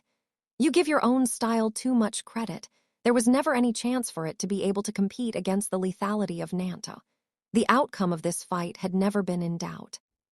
Agata simply smiled as he tried to let out a chuckle. He failed as the action caused him great pain and made him retch another wad of blood. "You're probably right. It was foolish of me to think that my newly created style could match another that has been evolving and improving its techniques for millennia still.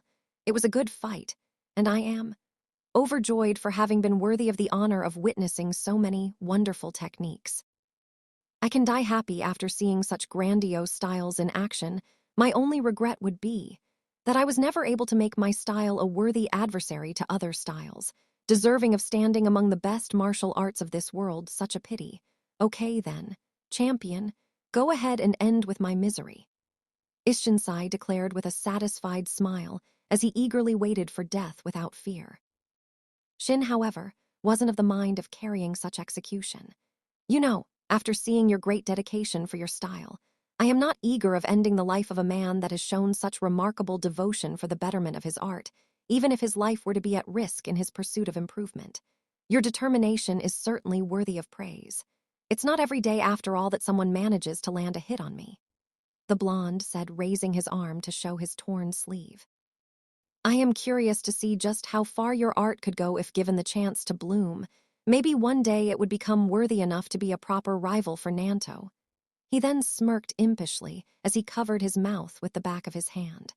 Though I doubt you're going to have it easy in that regard. He's right, you know, a female voice said from above Agata's head. The lilac-haired grandmaster looked up to find Pan hovering above him. Your self-taught style has certainly the potential to become a powerful, deadly art on its own. All it needs is time and effort. And right now, you have a golden chance to improve your art into something great, as YAMI now belongs to me, and you and your fellow masters are now my underlings. It is my responsibility to make sure you are strong by my standards and teach you all the techniques that are part of my style. So tell me, would you prefer to die before you have the chance of seeing and learning the secret techniques I know? She sassily said with a smug look. Ishinsai knew she had him there, so he could only smirk ruefully and let out a painful chuckle. You are right. I don't know what I was thinking. He turned his head to look at Shin once more. Then I promise, I will become stronger, I will improve my style, and one day I will have my rematch against you, and on that day our positions will be reversed. Agata said with such a conviction that to everyone else it appeared he was saying a fact rather than making a promise. Shin just smirked down at him in amusement. I'll be waiting eagerly for that day then, and I really hope you don't disappoint. Agata nodded and then let his head fall backwards, finally allowing consciousness to leave him. Mills Lane approached promptly as soon as Ishinsai's head hit the ground. He's out, the winner of this fight, and the last one of this day, thank God, goes for the blonde Nanto guy. Agata Ishinsai vs Shin. Shin wins. KO. As the battle finally reached its end, Shin simply stared at Mills Lane with a deadpanned look. Blonde Nanto guy? Seriously. Hey, don't start getting snippy with me. I don't really care what all of your names are since I was dragged to this place against my will. So can the attitude, will ya? Had enough of that with the bitching of Mr. Steroids. All I care is getting back home.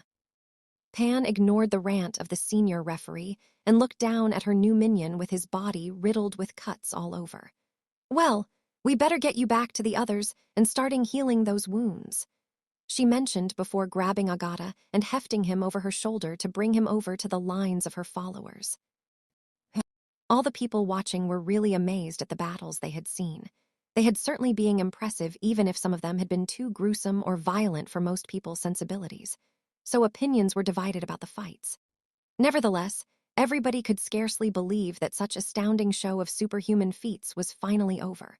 For better or for worse, the knowledge that there were people in the world who could perform such mind-boggling prowess of strength was now common knowledge in the whole planet. Up in heaven, the goddesses inside Yggdrasil control room were also reeling from the show they just saw. Thank Kami-sama it is over already, said Pyorth, sprawling herself on top of her workstation. These humans are such bloodthirsty killers.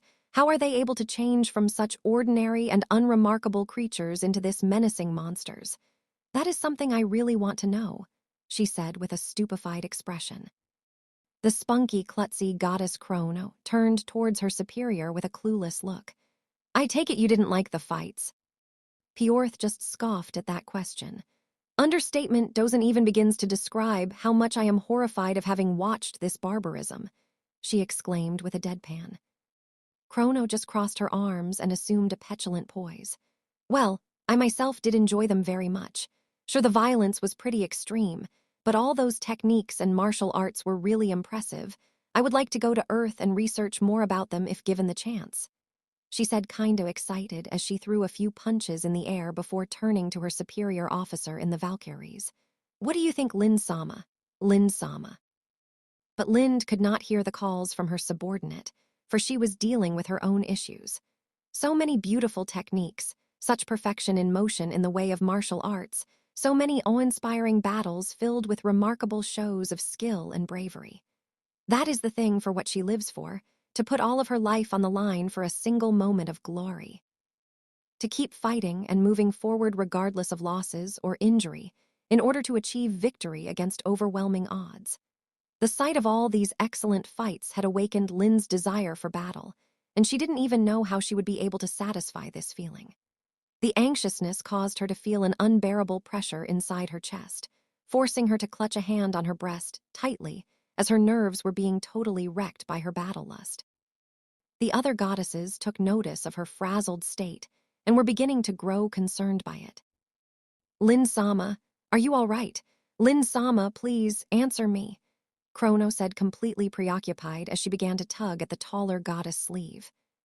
Lind simply kept ignoring her despite her disheveled state and labored breath, and kept her eyes focused on the hollow screen in front of her that was still transmitting the events happening down on Earth.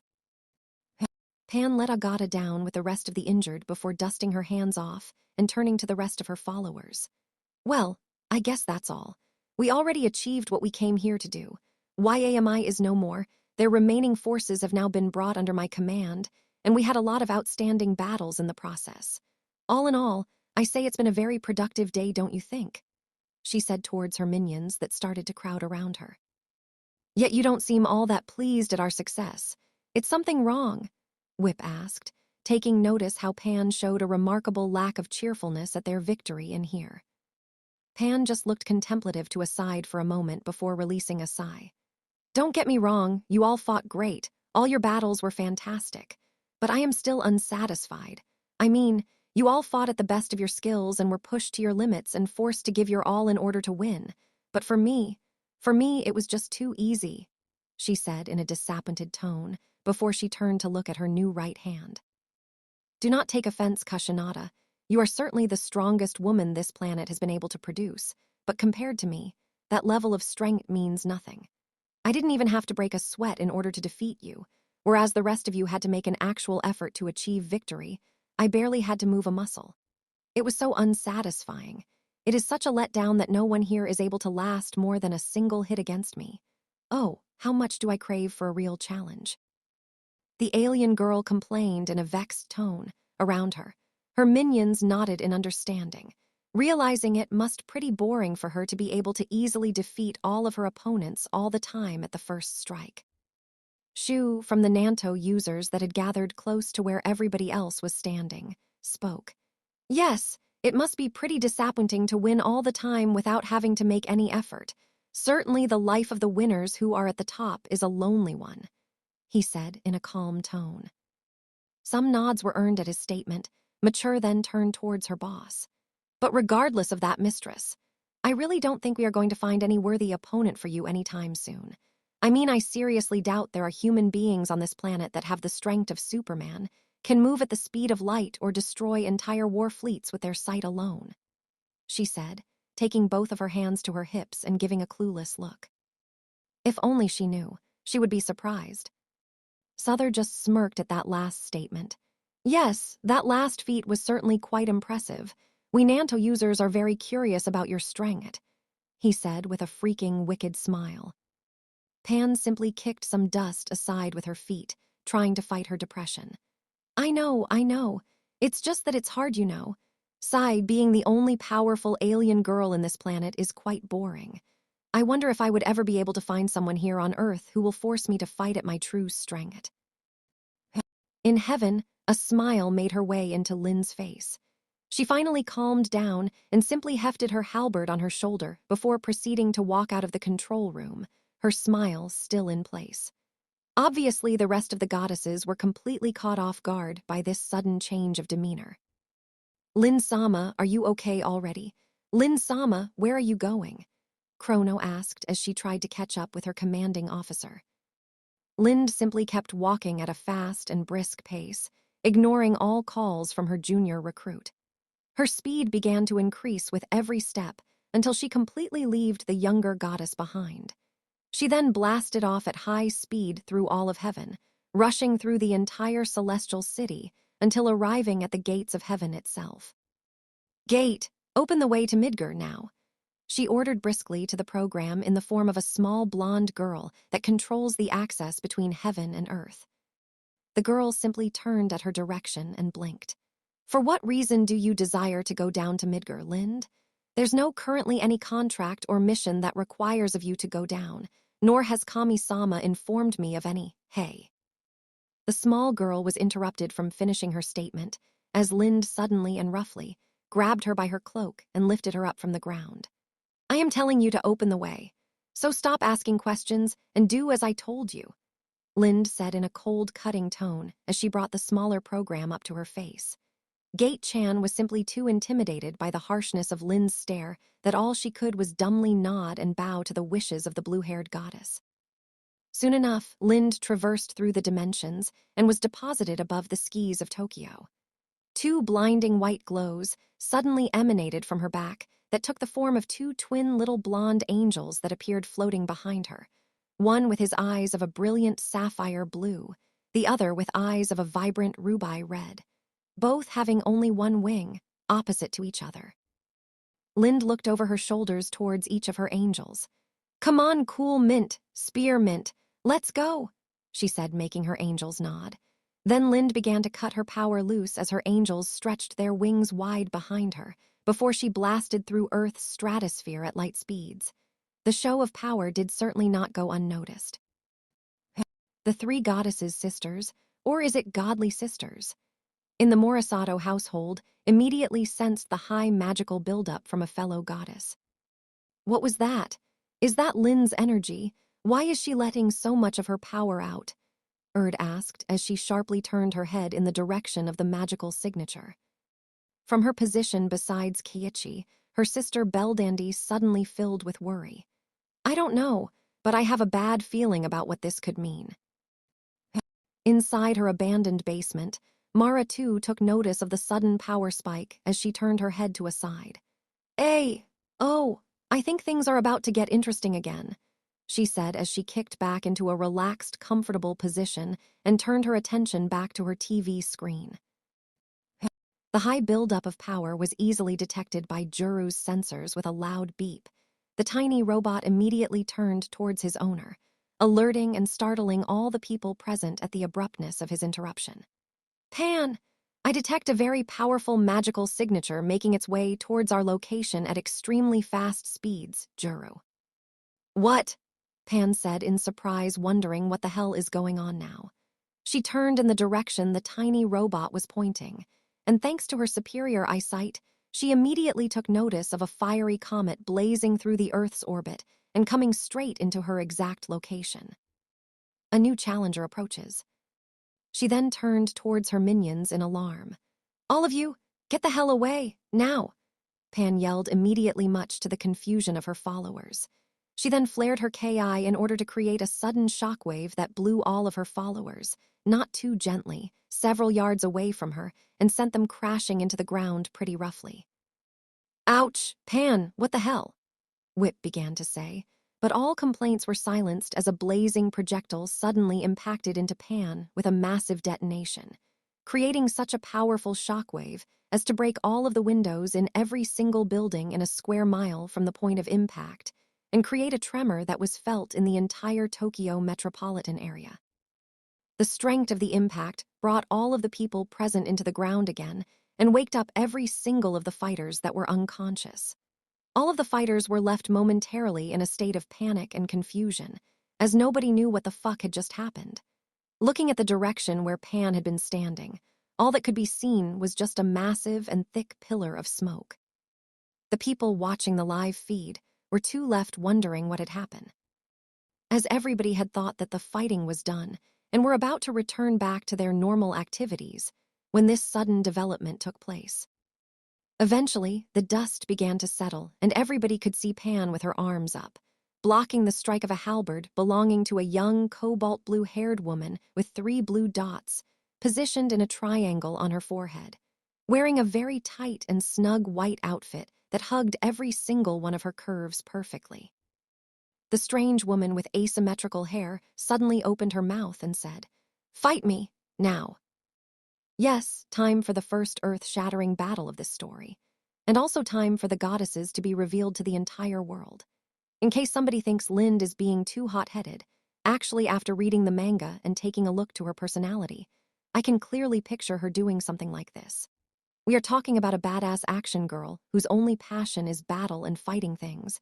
She actually states on her own words that her favorite hobby is breaking random stuff just because.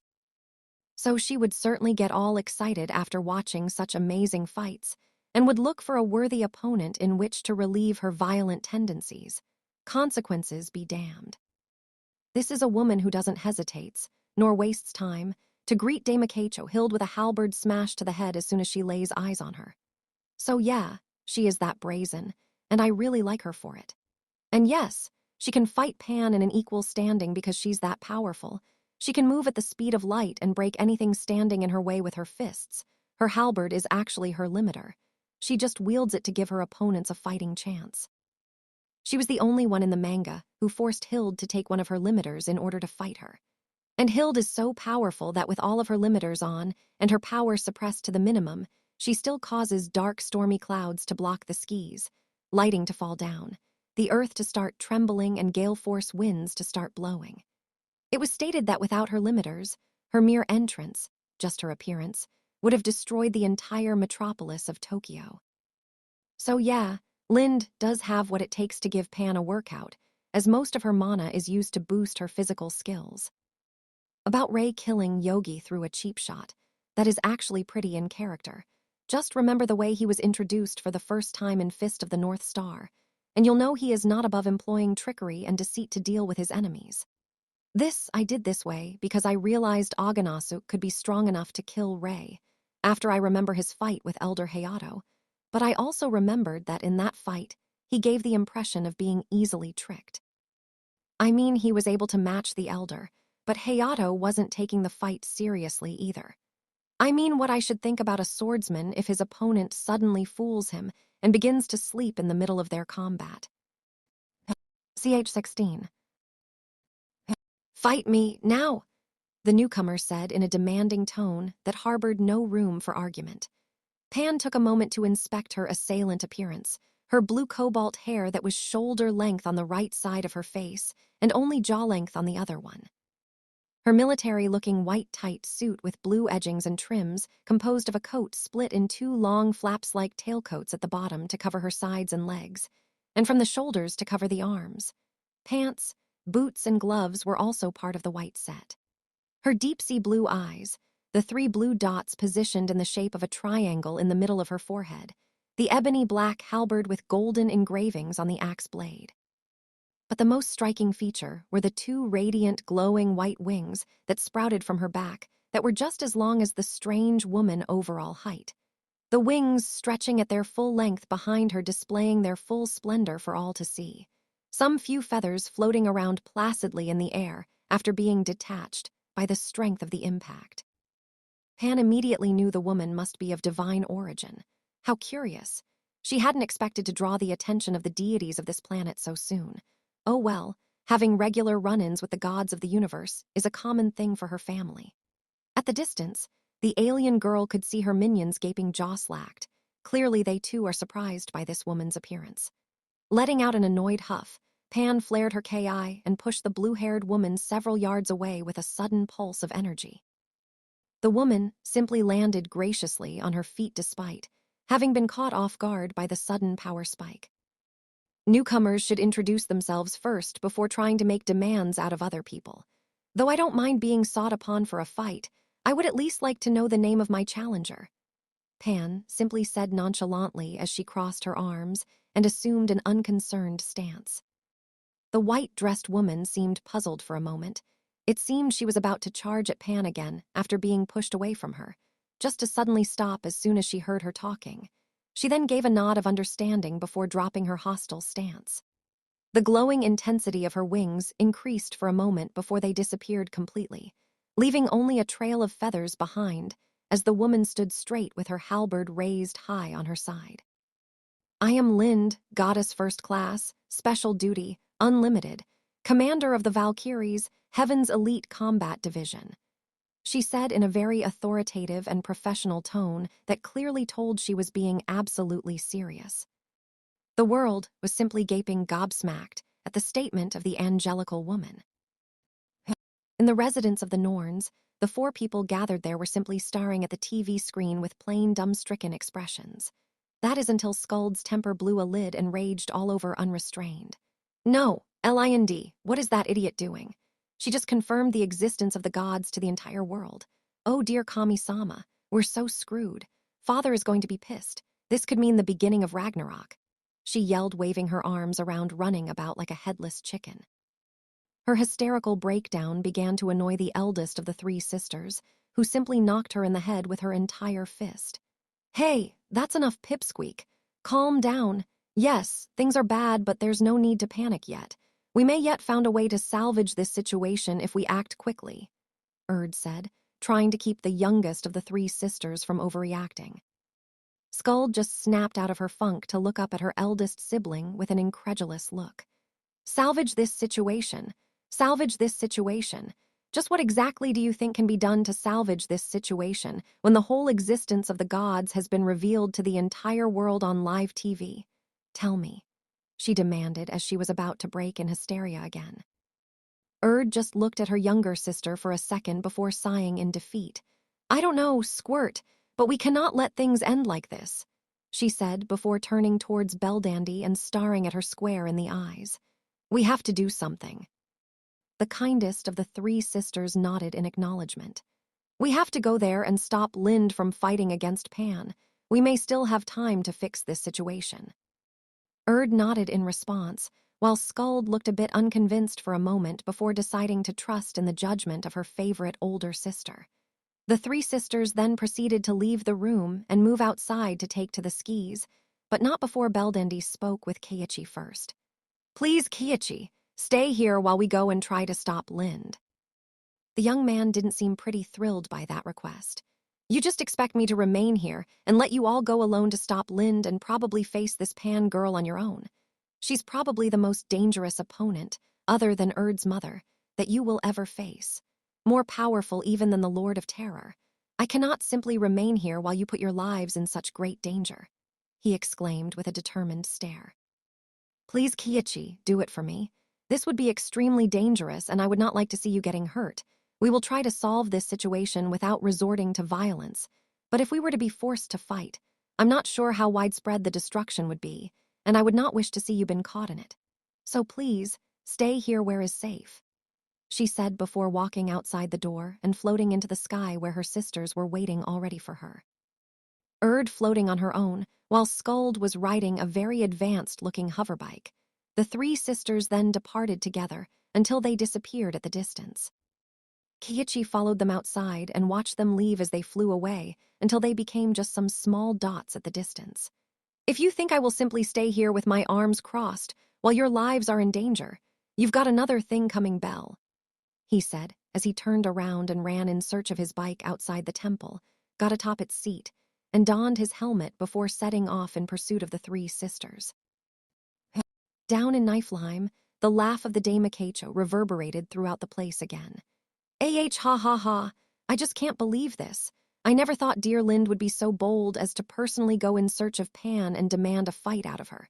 By my ex-husband, I never thought television could be so entertaining nowadays," she exclaimed with a clear amusement on her voice. Mara, too, was laughing her ass off after seeing the stunt Lind had just pulled. "Biwahaha, that little goddess has just done a very naughty thing. I wonder how those three will take this new development. Oh, I bet they must be really surprised that the existence of all their fellow Cloudheads has been revealed to the mortals. This is going to be so fun," she said with a wicked grin as she took her attention back to her television. In Kanto, the collective student bodies were simply staring with their jaws hanging open, or in the case of the more collected people present like Shizyun, gaping with bugged-out eyes. A goddess? What? Was all that the short-circuited brain of Kenichi was able to come up to express his astonishment. Up in heaven, in the Yggdrasil control room, the bridge goddesses were also utterly flabbergasted at discovering what her runaway Valkyrie had been up to. "Dear Kami-sama, what was that Baka thinking?" The voice of Pyorth suddenly blared through the entire celestial city, unexpectedly startling the unsuspecting divine beings that there resided, while the usual elegant goddess pulled desperately at her hair as she was about to suffer a nervous breakdown. Down on her own spot, Chrono simply stared at the hollow screen dumbfounded before slapping her forehead in realization. Curses! Why I didn't thought of that first. Back at the war zone, cause it was no longer a deserted construction site after Lind impacted into our favorite alien girl with a meteor smash at the speed of light. Pan was musing upon the information she had just heard. A goddess. I suspected you were of divine origin after seeing your wings, so when you said you are the commander of the Valkyries, you're referring to the original winged battle maidens from Norse mythology that were said they descended upon the battlefields to collect the souls of the valiant dead and bring them to Valhalla. Those Valkyries? She asked, raising an eyebrow in curiosity. Lind replied in affirmation with a sharp nod. That is correct, though it's been many centuries since my unit last harvested the soul of a worthy warrior from one of the battlefields of mankind. Ever since the decline of melee combat as humanity switched to the use of firearms as their predilect means to wage warfare. Since then, us Valkyries have retaken our duties as the best Figthing unit of the forces of heaven. The Blunette goddess explained to a rapt audience. I see, so if you're a goddess, I assume you should know who the Kami-sama of this world is, since I didn't hear you claiming that title. Is he your boss? She asked pointedly. You know about Kami-sama? Lind asked in surprise before getting rid of her confusion and giving another sharp nod as answer. Yes, Kami-sama is the one in charge of all of heaven. All of us gods and goddesses from the celestial city answer directly to him. But no, I do not know his real name. Only the most high and powerful of the gods know the true identity of Kami-sama. Sadly, I've yet to earn that privilege, despite how much effort I try. She said with her voice growing faint and barely understandable at the last part. Only Pan was able to hear her clearly due to her enhanced hearing. She pretended as if she had heard nothing and continued making her questions. So, the Kami-sama of this world is your boss. Did he send you? Is that why you wish to fight me? Pan asked, tilting her head to a side, thinking she would have to deal with the gods of this world the same way she dealt with Shadaloo, Nesds, and Rugal. That train of thought was discarded as soon she saw Lind moving her head sideways in a negative. No one sent me. I am here on my own volition. I came on my own authority as goddess of war to challenge you, who I have deemed to be a worthy opponent, to do honorable combat with me. The white-clad goddess said, pointing at Pan with her halberd as she spoke in a very respectful, formal tone. However, it seemed all that ceremony and decorum simply went over Pan's head as she scratched her nose with her index finger while considering what Lind had just said. So if you are here on your own, how did you know about me in the first place? She inquired curiously. At that, Lind had to openly smile, her expression turning overbearing cute, such a jarring and unexpected farcry from the stern no-nonsense attitude she had been showing since she arrived, that even Pan seemed affected by her extreme otherworldly cuteness. Damn it! How could she turn so cute all of the sudden just with a mere smile? Must resist, urge, to cuddle, luckily for Pan. Lind began to speak again, taking her mind off her internal struggle before her resolve could crumble. Your live recording of the battles you've been carrying out in here has been transmitted all this time through most of the Earth's channels of communication. We goddesses closely monitor any situation that may be arising in the human world, so it was pretty easy to detect this unusual signal and hack it to see what was going on. The blue-haired goddess then set her free hand over her heart, because the other was being used to hold her halberd, as an expression of deligth fell upon her face. I must honestly say that those were some of the most magnificent battles I have ever had the pleasure of witnessing in my life. It made my warriors' blood sing with joy to see such splendid displays of courage and martial dexterity. All those styles, epitome of what a true fighting art should be, and their impressive techniques ended up awakening my own desire to do battle. Lind said, as she suddenly hugged her weapon and began to cradle it sideways in an expression of utter affection. The rest of the fighters present, alongside Pan's followers, simply stared with blank faces as they sweat-dropped. Pan, too, didn't seem to have expected that declaration, as she looked befuddled for just a moment before she began to appreciate the humor of the situation with a laugh. Ah, so, the reason why you are here is because you and your fellow goddesses were watching my live feed, and suddenly you had a fight urge of your own after watching the battles of my minions, she asked cheekily with a cocky grin. Lind suddenly blushed and began to fidget for being called on her act. Was she that easy to see through? I wouldn't explain it in such a simplistic way, but in the broadest of terms, yes, she admitted with a demure voice. However, it appeared that answer was enough to satisfy Pan as she nodded while beaming a smile. It's okay. No need to become embarrassed. I understand that feeling too. It happens sometimes. You are watching a pretty blood-rising battle, and suddenly you feel the need for a fight of your own. Very well, I accept your challenge. But before we start pummeling each other with our fists, as you have been kind enough to introduce yourself, allow me the chance to do the same.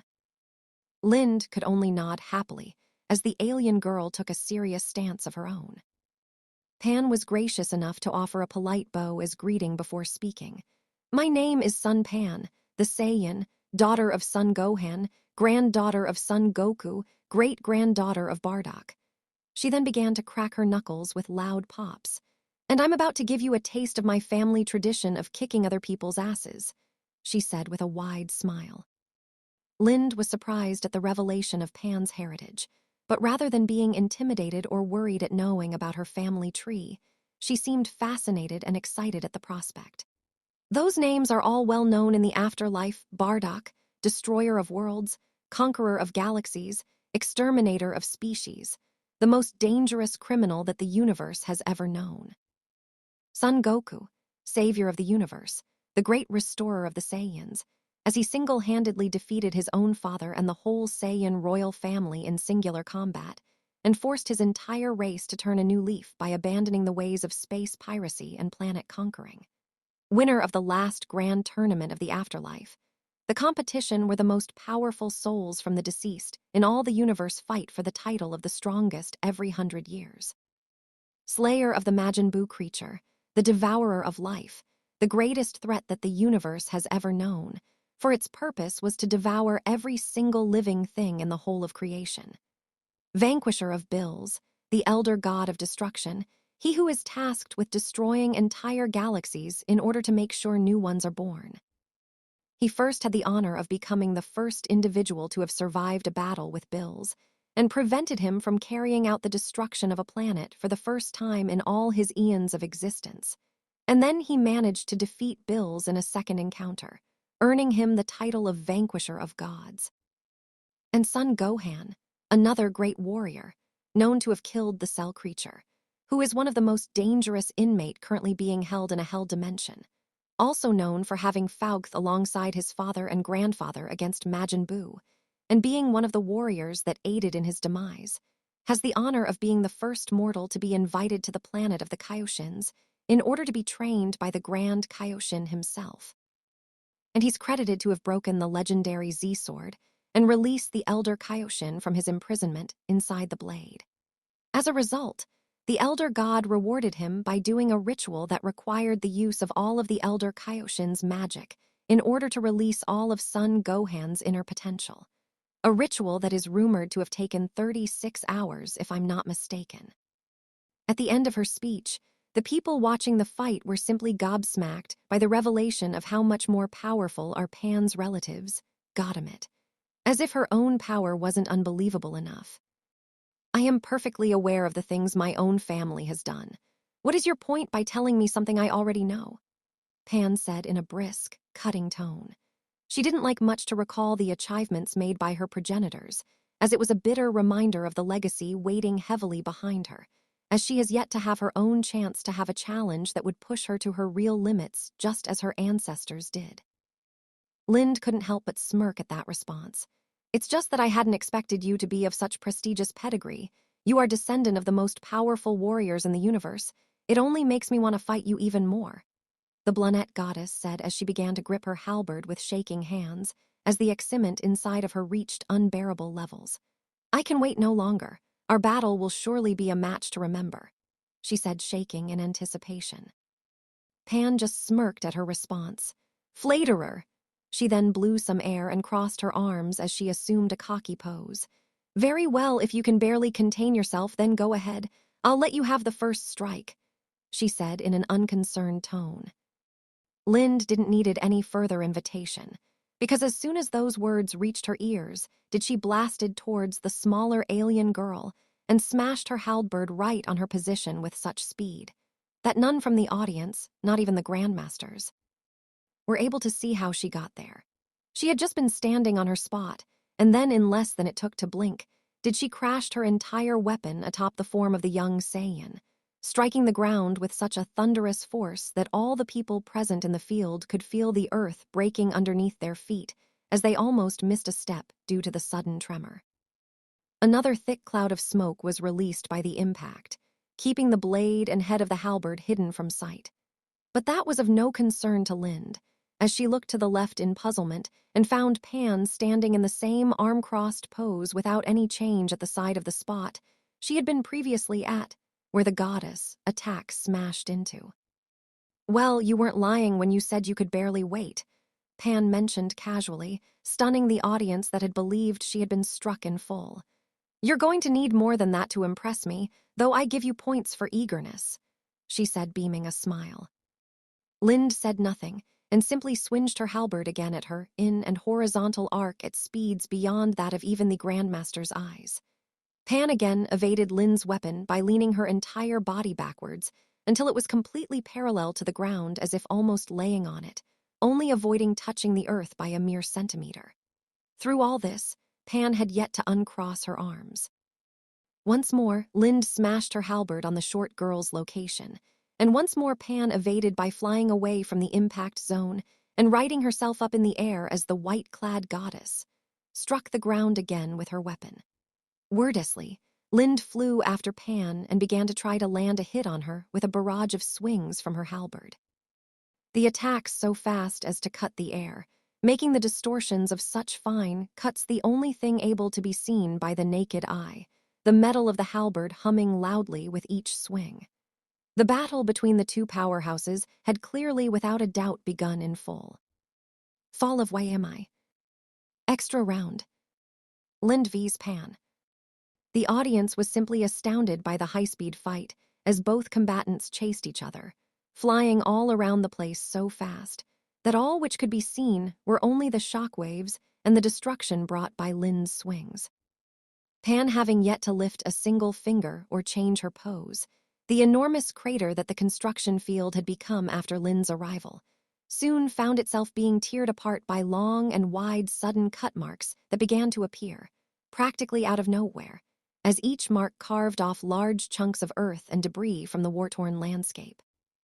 Eventually, Pan reappeared in the middle of the field alone, still with her arms crossed and her eyes closed. Less than a second had to go by before Lind reappeared too, floating above the alien girl with her halberd poised to try to smash her again. This time it seemed Pan had finally enough of their little game as she stopped the halberd by capturing the axe blade between the index and middle fingers of her left hand, as it crashed against her without even bothering to open her eyes, or finally uncross her arms. The shockwave released from the impact spreading throughout the field, and physically pushing a step back most of the fighters who were gaping at the fight from a safe distance. Lind began to struggle as she tried to pry her weapon from the smaller girl's grip. Despite her best efforts, she was unsuccessful in her goal, not even able to budge her weapon a single millimeter, much less cause any kind of reaction from the alien girl. The people watching were simply awestruck by the great power that the alien girl had shown. It seemed not even gods were able to match her sheer power. With a flick of her wrist, Pan took out the halberd from Lind's grasp and sent the weapon flying away as if it were a mere toy. The alien girl finally opened her eyes to stare at the white-clad goddess with an even stare. "I've taken your little weapon away from you since it had begun to annoy me. Now, what are you going to do?" she asked in a dry tone, before a white-gloved fist smashed ponderously in the side of her face and sent her to the ground, smashing her head on the shattered earth in full with a powerful impact that blew another thick cloud of dust. The audience simply gaped wide-eyed. It was the first time they had seen someone being able to bring Pan down. It would appear that finally an individual had appeared who could go toe-to-toe a few rounds against the alien girl. Lind retracted her fist after throwing her punch since she had stretched herself a little long in order to smash Pan into the ground. Despite having finally tagged her opponent, she didn't show any kind of reaction at her success, nor did she let her guard down, as she suspected it would require more than a single hit to deal with a descendant of the renowned Son Goku. Her suspicion proved correct.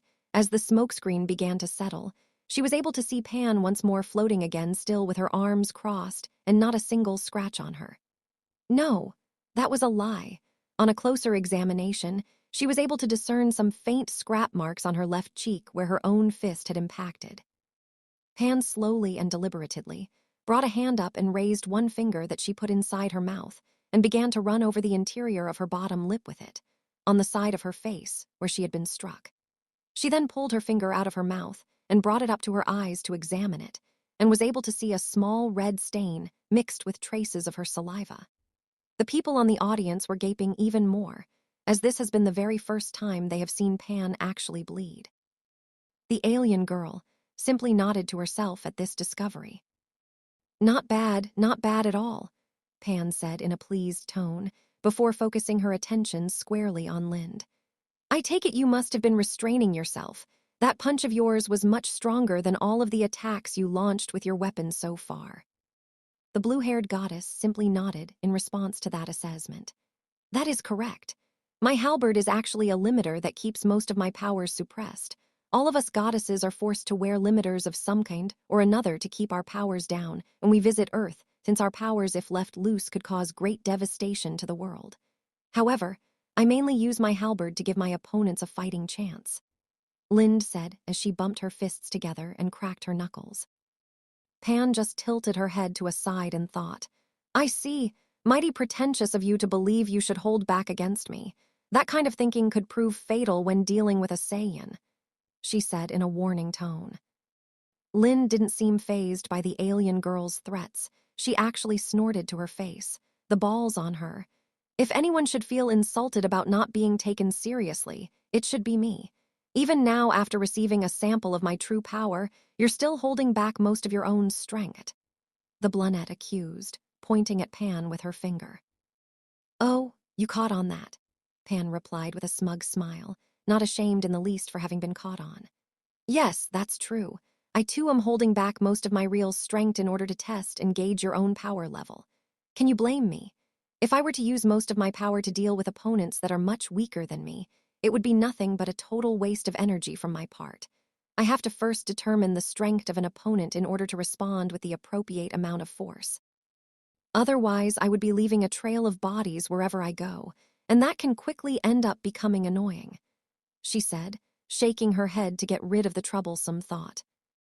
Lind acknowledged that explanation with a nod.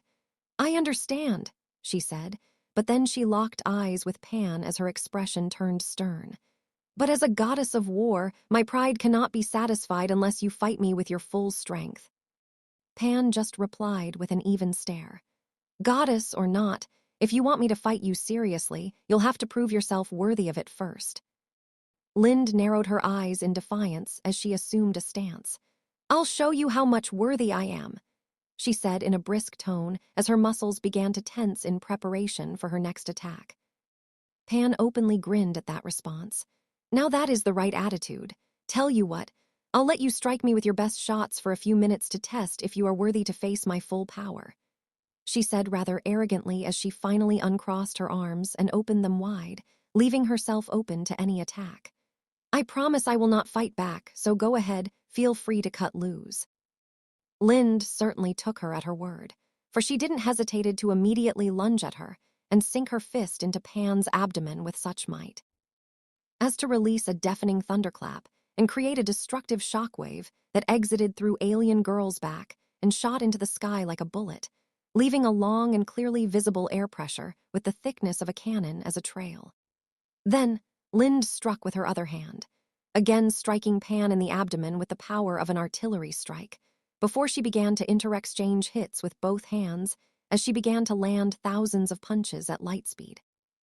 Through this all, Pan simply stood there, letting herself be hit without moving as the punches kept raining down into her stomach, the enormous shockwaves leaving through her back like shots from a machine gun and utterly destroying anything standing behind the Saiyan girl. The office building that was on the other side of the street was completely demolished by the shockwaves as they peppered it like an overwhelming tide, leaving enormous gaping holes through its structure. Just like the building under construction that was originally being erected in the construction field, the office building also came crashing down with a blinding thick cloud of debris. Thank goodness it was Saturday and the building was closed to business. The audience was simply gaping gobsmacked at the power of the blue-haired self-declared goddess. Certainly, she had the strength behind her punches to back up that claim. Lind continued her attack by landing an uppercut into the Saiyan girl chin that snapped her head backwards, which she followed up with a left hook that struck Pan in the face. Then a right hook, a 1-2, a knee to the ribs, palm strike to the chin. A small barrage of palm strikes to the body followed up by a palm strike to the face, elbow strike to the jaw, double palm strike to the sternum. A haymaker of which she used the momentum of her punch to spun around and land a spinning kick into Pan's neck. The young Saiyan took the kick in full, and just like the rest of them, she wasn't even moved from her spot. With Lin's foot still on her neck, Pan simply turned her head to look at the blue-haired goddess square in the eyes and said, "It's that all?"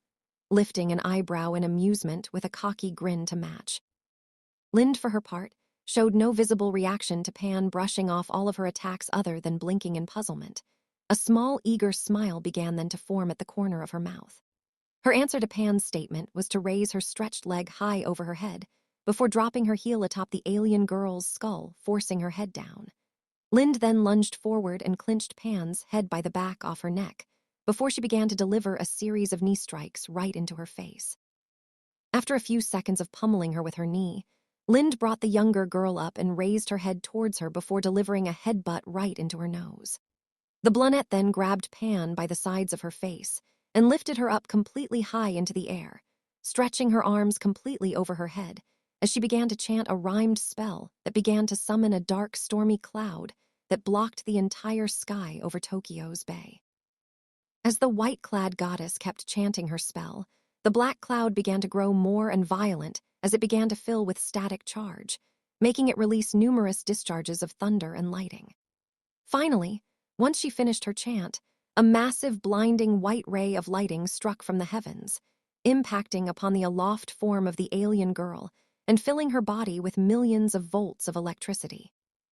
The lighting strike was so powerful as to punch Pan away from Lin's grasp, who was completely unharmed by the thunderbolt, and into the remains of the former building under construction with a powerful, blinding detonation of electricity that released another thick cloud of dust that hid the alien girl from all eyes.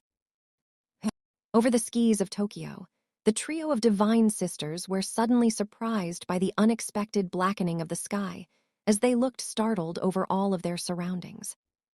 "This is clearly the work of Lin's magic," Erd said in concern as she glanced at the wrathful black clouds. "We have to hurry." "There," Skuld said, pointing at the apparent source of the sudden dark storm, a feat not too difficult to accomplish since the giant wisp of angry black clouds spewing lighting here and there was very hard to miss. "Let's go," the infant goddess said, commanding her machine forward and prompting both of her older sisters to into action. The trio flew with renewed vigor towards the collection of clouds, hoping to be able to stop Lind in time.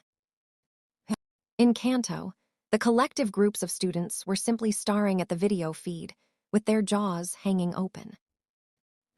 Back on the battlefield, everybody thought that maybe Pan had made a mistake by allowing Lind to strike her with her greatest attacks from the get-go. That is until the pleased laugh of the young Saiyan was able to be heard from among the cloud of smoke, like an ominous portent of doom. Seriously, the people of Earth simply could not believe the heights of Pan's power. As the smoke screed began to dissipate, Pan slowly got back into view again, no worse for wear in the least except for the occasional scrap or slight burnt mark here and there. The orange bandana she used to completely cover her head having been blown away at some moment during the electric explosion, letting her smooth ebony hair to fall freely over her shoulders. "Now that was more like it. Those were the kind of punches I've been waiting to feel," she said with amusement on her voice. Lynn didn't reply and simply launched herself towards the short alien girl again. This time, however, it seemed Pan had already enough of testing her opponent, as she catched Lynn's punch with one hand and pulled the blue-haired woman forward to lock eyes with her. "So eager you are to attack me again. You are certainly doing well to earn my respect," the alien girl said with a wicked smile. Curious things suddenly happened that left all the people watching puzzled. Pan's hair suddenly stood up straight on its edges, all its strands turning spiky as it suddenly began to change color from ebony black to a shining golden yellow. The color spreading from the base of her hair all the way up to the spiky tips in seconds, her eyes too changing color to an emerald green. Lind began to wonder at the sudden change of coloration of her opponent's hair as she tilted her head to a side in curiosity. Your hair's color has changed. It now shines with a deep gold. Pan blinked in reply, her expression clearly telling she hadn't been aware of the changes to her hair. It happens sometimes. My hair tends to change colors without me noticing if I become excited too much. Think nothing of it. It just means that I'm starting to consider you a worthy opponent. There are rumors that speak about the real capabilities of the Saiyans. They say that they are able to reach a state of great power that multiplies their strength 100-fold. A side effect of this state is that their hair turns into a golden yellow while their eyes turn an emerald green. A rumor that your grandfather proved to be true when he participated in the afterlife martial arts tournament and won with an impressive show of power, a state that has become synonymous of the most powerful warriors in the universe. The Super Saiyan, Lind said, in what could be considered a reverential tone. The people watching the live feed began to wonder what that meant, as they saw Lind showing an awed respect to the new form of the alien girl. Pan didn't even react at the goddess figuring out her new state. She just lifted an eyebrow in inquisitiveness. Oh, so you knew about the Super Saiyan state already. Whatever the blue-haired goddess was about to say was interrupted, when 3 new individuals suddenly flew into the scene. Wait, Lind! Stop what you're doing! Do not fight the Pan girl!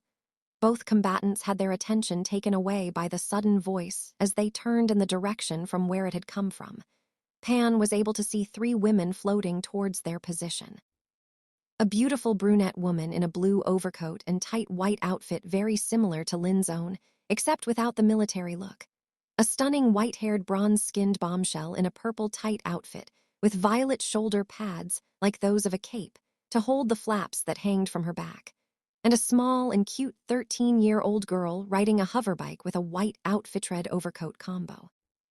The 3 newcomers had blue markings in their faces that reminded Pan of the blue dots in Lind's foreheads.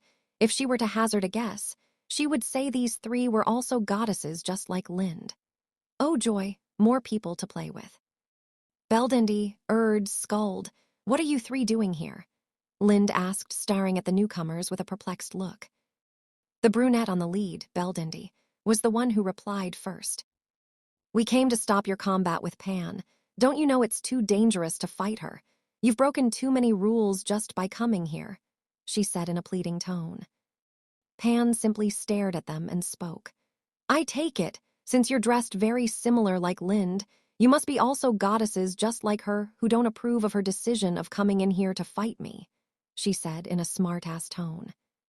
The white-haired bronze-skinned woman was startled by her statement and began to play the fool. What? Goddesses? Us? PFFFD? You must be mistaken, we are not goddesses. Such things do not exist. How we can be goddesses if we look human? No, we are witches. Yes, that's it. We are witches. All these things we can do are because of the magic we use, she said with too much vacillation to fully convince anyone. Obviously, Pan didn't buy that excuse. Oh, really? Witches, she said, crossing her arms.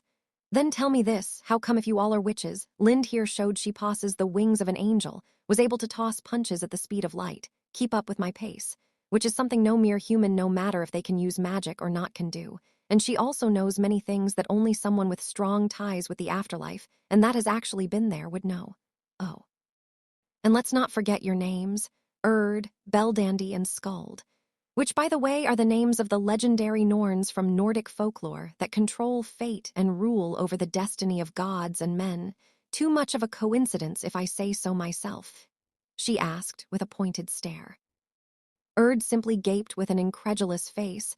She tried to say something, but no words came from her mouth as she couldn't come up with anything to refute Pan's claims. She let out an embarrassed jiggle as she rubbed the back of her head and turned towards her sisters.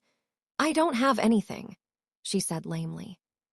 Beldandy simply stared blankly at her sister without saying anything, while Skuld immediately face-palmed and muttered, Baka. Down in Niflheim, the Damakecha was simply shaking her head at the shameful blundering of her daughter. Oh, my dear Erd-chan, you're disappointing me. I expected your lies to be better than that. Her right hand, Hagal, standing at her side, had to agree with a nod. Not even third-class rookie demons committed such lame, disgraceful mistakes like that. In Mara's basement, the uncontrolled laughs of the blonde-haired demoness could be heard echoing throughout the place. Pan simply bristled unimpressed. Yeah, I expected as much. You people cannot fool me. I've met and trained under the gaze of the gods of this universe. My father is friends with the Kami-sama of my world. My grandfather received training from the Kaio-sama of our galaxy, and both are in pretty good standing with the Grand Kaioshin of this universe for defeating Majin Buu. So I know when a real divine being is standing in front of me, she said in deadpan tone. Beldandi got out of her funk and turned to stare Pan without flinching. Yes, is true. We are also goddesses just like Lind. There is no reason in trying to hide it at this point. I am Beldandi, goddess first class unlimited, she said, offering a bow. Pan simply blew all her formality away. Right, you already knew who I am. So tell me, why are you three here trying to stop my fight with Lind? She asked with such a devil-may-care attitude. Skuld wasn't much pleased with the way the alien girl dismissed her elder sister. Hey, do not talk to my sister like that, Yumini, the precocious girl said, pointing with her finger. Skuld, please, the brunette goddess interjected, trying to keep her little sister from doing something rash. She then turned back towards Pan. Sorry about that, my sister is young and easily excitable. Anyway, I don't know if Lind has explained to you how dangerous could it be if we let our power run freely on the human world. All goddesses must wear limiters according to their station and power. Beldandi motioned towards her tattoos. Like these I have painted on my face, in order to avoid causing unnecessary destruction when we visit Earth. Yes, Lind already explained me something like that. Your point being, Pan asked with a hint of impatience. Beldandi acknowledged her with a nod. Right, well, if you were to fight Lind without her limiters on, she could unleash a power great enough to destroy the whole of Earth with ease. All of us, goddesses first class, can do this with little effort, more so those of us with an unlimited license, and Lind is one of our most powerful goddess. We cannot in good conscience say allow your battle to threaten to destroy the whole of Earth, the kind goddess stated with a firm look. The people watching the live feed began to consider what the brunette goddess was saying, taking into account what they had already seen Lind do. Most of the audience began to grow nervous at the notion of the world running the risk of being destroyed. Inside a luxurious mansion, a certain former queen of the Nekomi Institute simply stared at her flat LCD TV with incredulity. Beldandi was actually a goddess. I was really sure she was a witch. No wonder I was never able to beat her, Syoko Mishima said as she huffed and crossed herself in arms. Down in Niflheim, Hild was simply staring at her screen with a bemused expression, supporting lazily the weight of her head with the back of her hand. That Beldandi, always trying to ruin my fun, she muttered with a shake of her head. In her basement, Mara simply let out a vexed sigh. So typical of that goody two-shoes. Come on, Pan. Don't let that prissy goddess tell you what to do. Pan actually took a moment to consider Beldandi's words as she scratched her chin in thought. You actually make some good points. However, once I have accepted a challenge, I cannot allow it to be interrupted by any reason. To stop a fight just because it could destroy a planet is not enough to dissuade a Saiyan from fighting. On the contrary, it only makes us want to fight even more, she said with a wicked smile. But do not worry your pretty little head over it. My family has a lot of experience in carrying out earth-shattering battles within major population centers without causing widespread destruction. So relax. I will not allow my battle with Lind to destroy this planet, especially when I'm dwelling in it. It is not my intention to live in a wasteland, you know.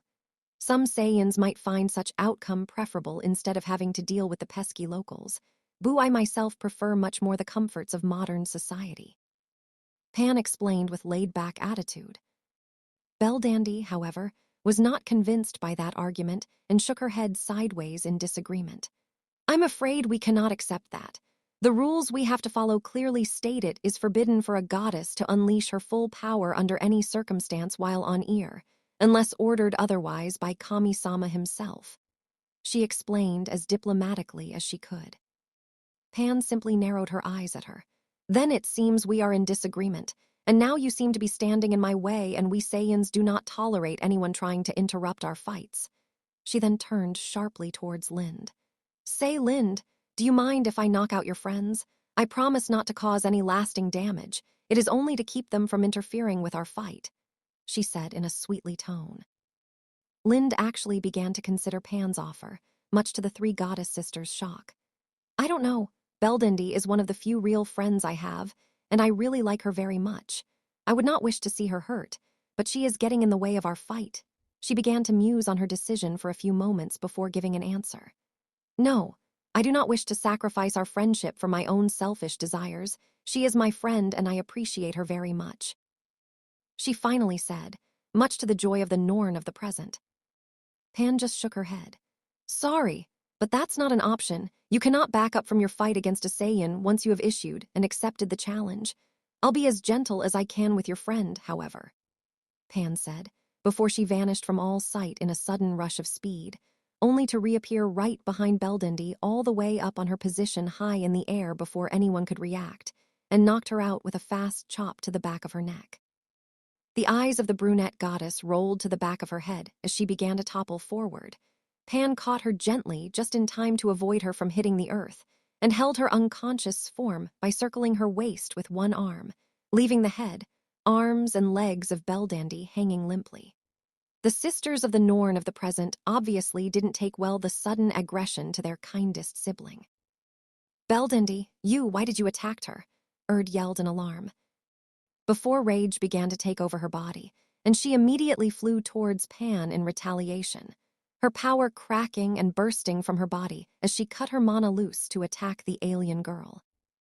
Pan's reply was simply to lift and point with an open palm, before she blasted the white-haired goddess out of the sky with an energy beam that struck her full in the chest and smacked her right into the ground with a powerful detonation.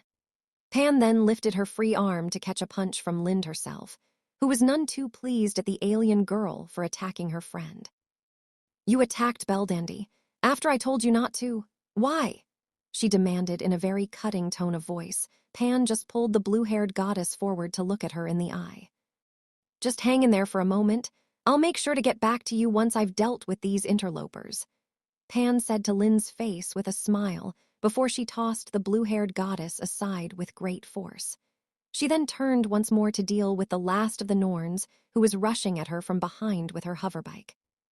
You attacked my sister. Take this," Skuld said as she tossed one of her bombs towards the alien girl.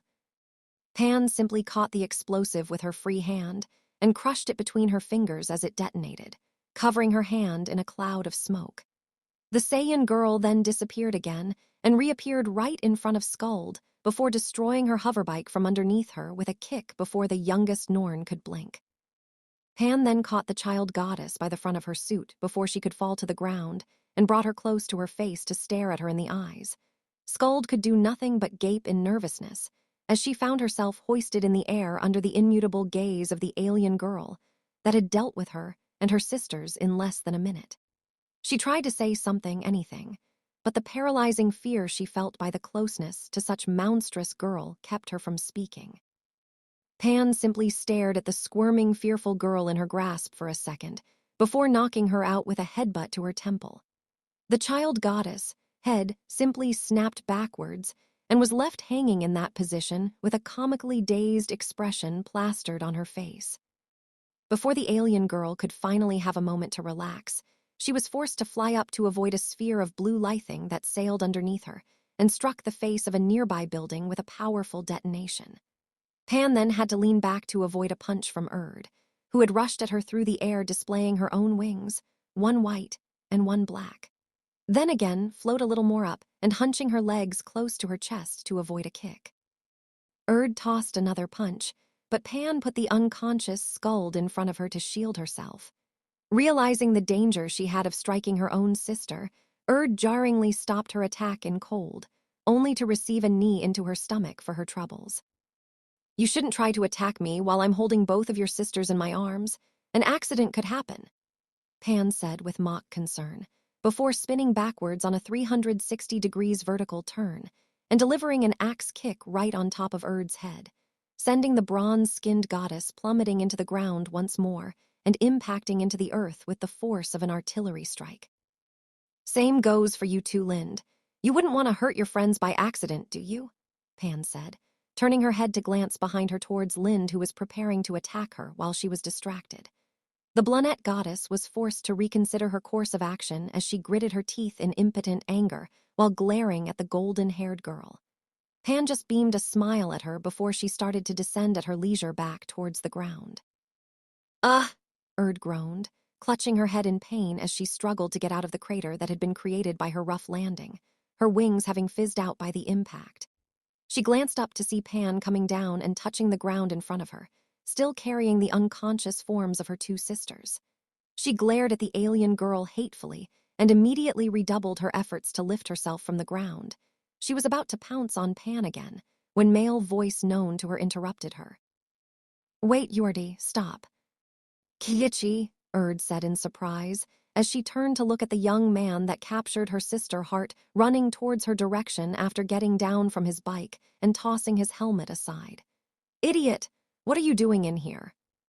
Kiichi ignored her and got between her and the alien girl still holding onto Belldandy and sculled, keeping his hands up to signal both women to keep calm. "Hold on for a minute, just stop. There's no need for unnecessary violence." This sudden interruption was so unexpected that indeed caused both females to take pause. Erd simply stared, while Pan raised an eyebrow in curiosity. Even Lind seemed caught off guard by the sudden appearance of the young man. "Kiichi." Inside a humble apartment, a young woman suddenly stared at her television screen in alarm. "Nick-san, what the hell are you doing in there?" Megumi Morisato said with dread. On another apartment, another slightly older woman was also staring at her TV screen in shock. "Morisato-kun," Chihiro Fujimi, the boss of Keiichi in the motorcycle shop he works at, said in incredulity. Back in her mansion, Sayoko Mishima was also surprised at the appearance of the man he once used to look down upon. "Morisato." Back on the desolated field, Pan just glanced upon the newcomer with a flat look. "Well, it seems the whole of Tokyo decided today to butt in my fight. Who are you?" Juro flew in to land at Pan's side and answer her question. "Pan, my sensors indicate this man is nothing more but a regular human being, Juro. No martial arts training either, Juro, as my scanners can't detect any evidence of physical or spiritual training, Juro." The little robot chirped. "A regular human being," Pan exclaimed. The unexpected answer catching her off guard, she turned towards the newcomer with a frown on her face. "What the hell is someone like you doing here? Don't you know how dangerous this place is being for regular humans? We are having superhuman battles in here, for fuck's sake. Do you have a death wish or something?" The alien girl asked, more like demanded, to the young man to his face, as she suddenly appeared floating over him in an instant. "I am well aware how dangerous it can be for me to stand so close to this place, but I can't let the notion of danger, no matter how great it may be, dissuade me from trying to stop you from hurting my friends," he said with great conviction and determination. Pan just frowned even more at that answer. "Your friends? You mean these girls?" she asked, shaking the unconscious bodies hanging from her arms at hip level. Even though she is not a fully blooded Saiyan, Pan sometimes tends to strongly show particular traits that have been associated to the Saiyans over the years, lack of tact being one of them. Kiichi just sweat-dropped at the way the alien girl treated Beldany and sculled like if they were sacks of potatoes. "Yes, those girls. Beldandy and her sisters have been living with me for the last few years, and over that time they have become dear friends of mine, so I would really appreciate if, stop hurting them," Kiichi exclaimed in exasperation. Pan just stared at him. "Is that the reason why you came in here and got in my way, to make me to stop hurting your friends?" The alien girl then tossed a pointed look at the average man. "You do know who you're speaking with, don't you?" "Yes," Keiichi replied a little tentatively, seeing the strange look Pan was giving him. "I mean how I could not know after the reveal of you being a super powerful alien was transmitted to the entire world on TV." Pan replied with a nod, but without taking her flat stare from her face. "And knowing how powerful am I and what I can do, How did you expect to make me stop from hurting your friends? She asked. Kiichi began rub the back of his head as the full weight of the task he was preparing himself to undertake did finally registered on his mind now that he had time to think about it. Well, I'm not so sure. I'll guess I would have found some way to do it somehow. An awkward silence soon followed in which the two individuals simply stared at each other with plain faces. You didn't think things through, did you? Pan simply deadpanned. Keiichi just hung his head in defeat. No. On her own apartment, Megumi simply face-palmed at the blunders of her brother. Baka Nake-san. A similar thought to her own ran through the head of every single person watching the live feed throughout the world. In Kanto, the Grandmasters simply shook their heads sideways. Even they agreed that a normal human without training trying to face Pan was simply suicidal stupidity. Well, except Hayato, he was simply standing there stroking his beard as he gazed at the transmission with a thoughtful expression. That brave but foolish young man, he reminds me a lot of Kenichi, he said as he continued with his contemplations. All the Grandmasters seemed to agree with a nod. Even Kenichi himself seemed to agree, that is, until the words of the elder were finally registered by his brain. Hey, what gives? He said, turning towards his sensei in affront. Back to the battlefield, Pan just kept staring at Keiichi with a deadpan. I'm not sure whether you're the bravest human I've ever met during my stay on this planet, or the most stupid. That comment certainly gained the agreement of many. Among the lines of the fighters and martial artists present in the field at a safe distance, Foxy turned conspirationally towards Mature with a smirk.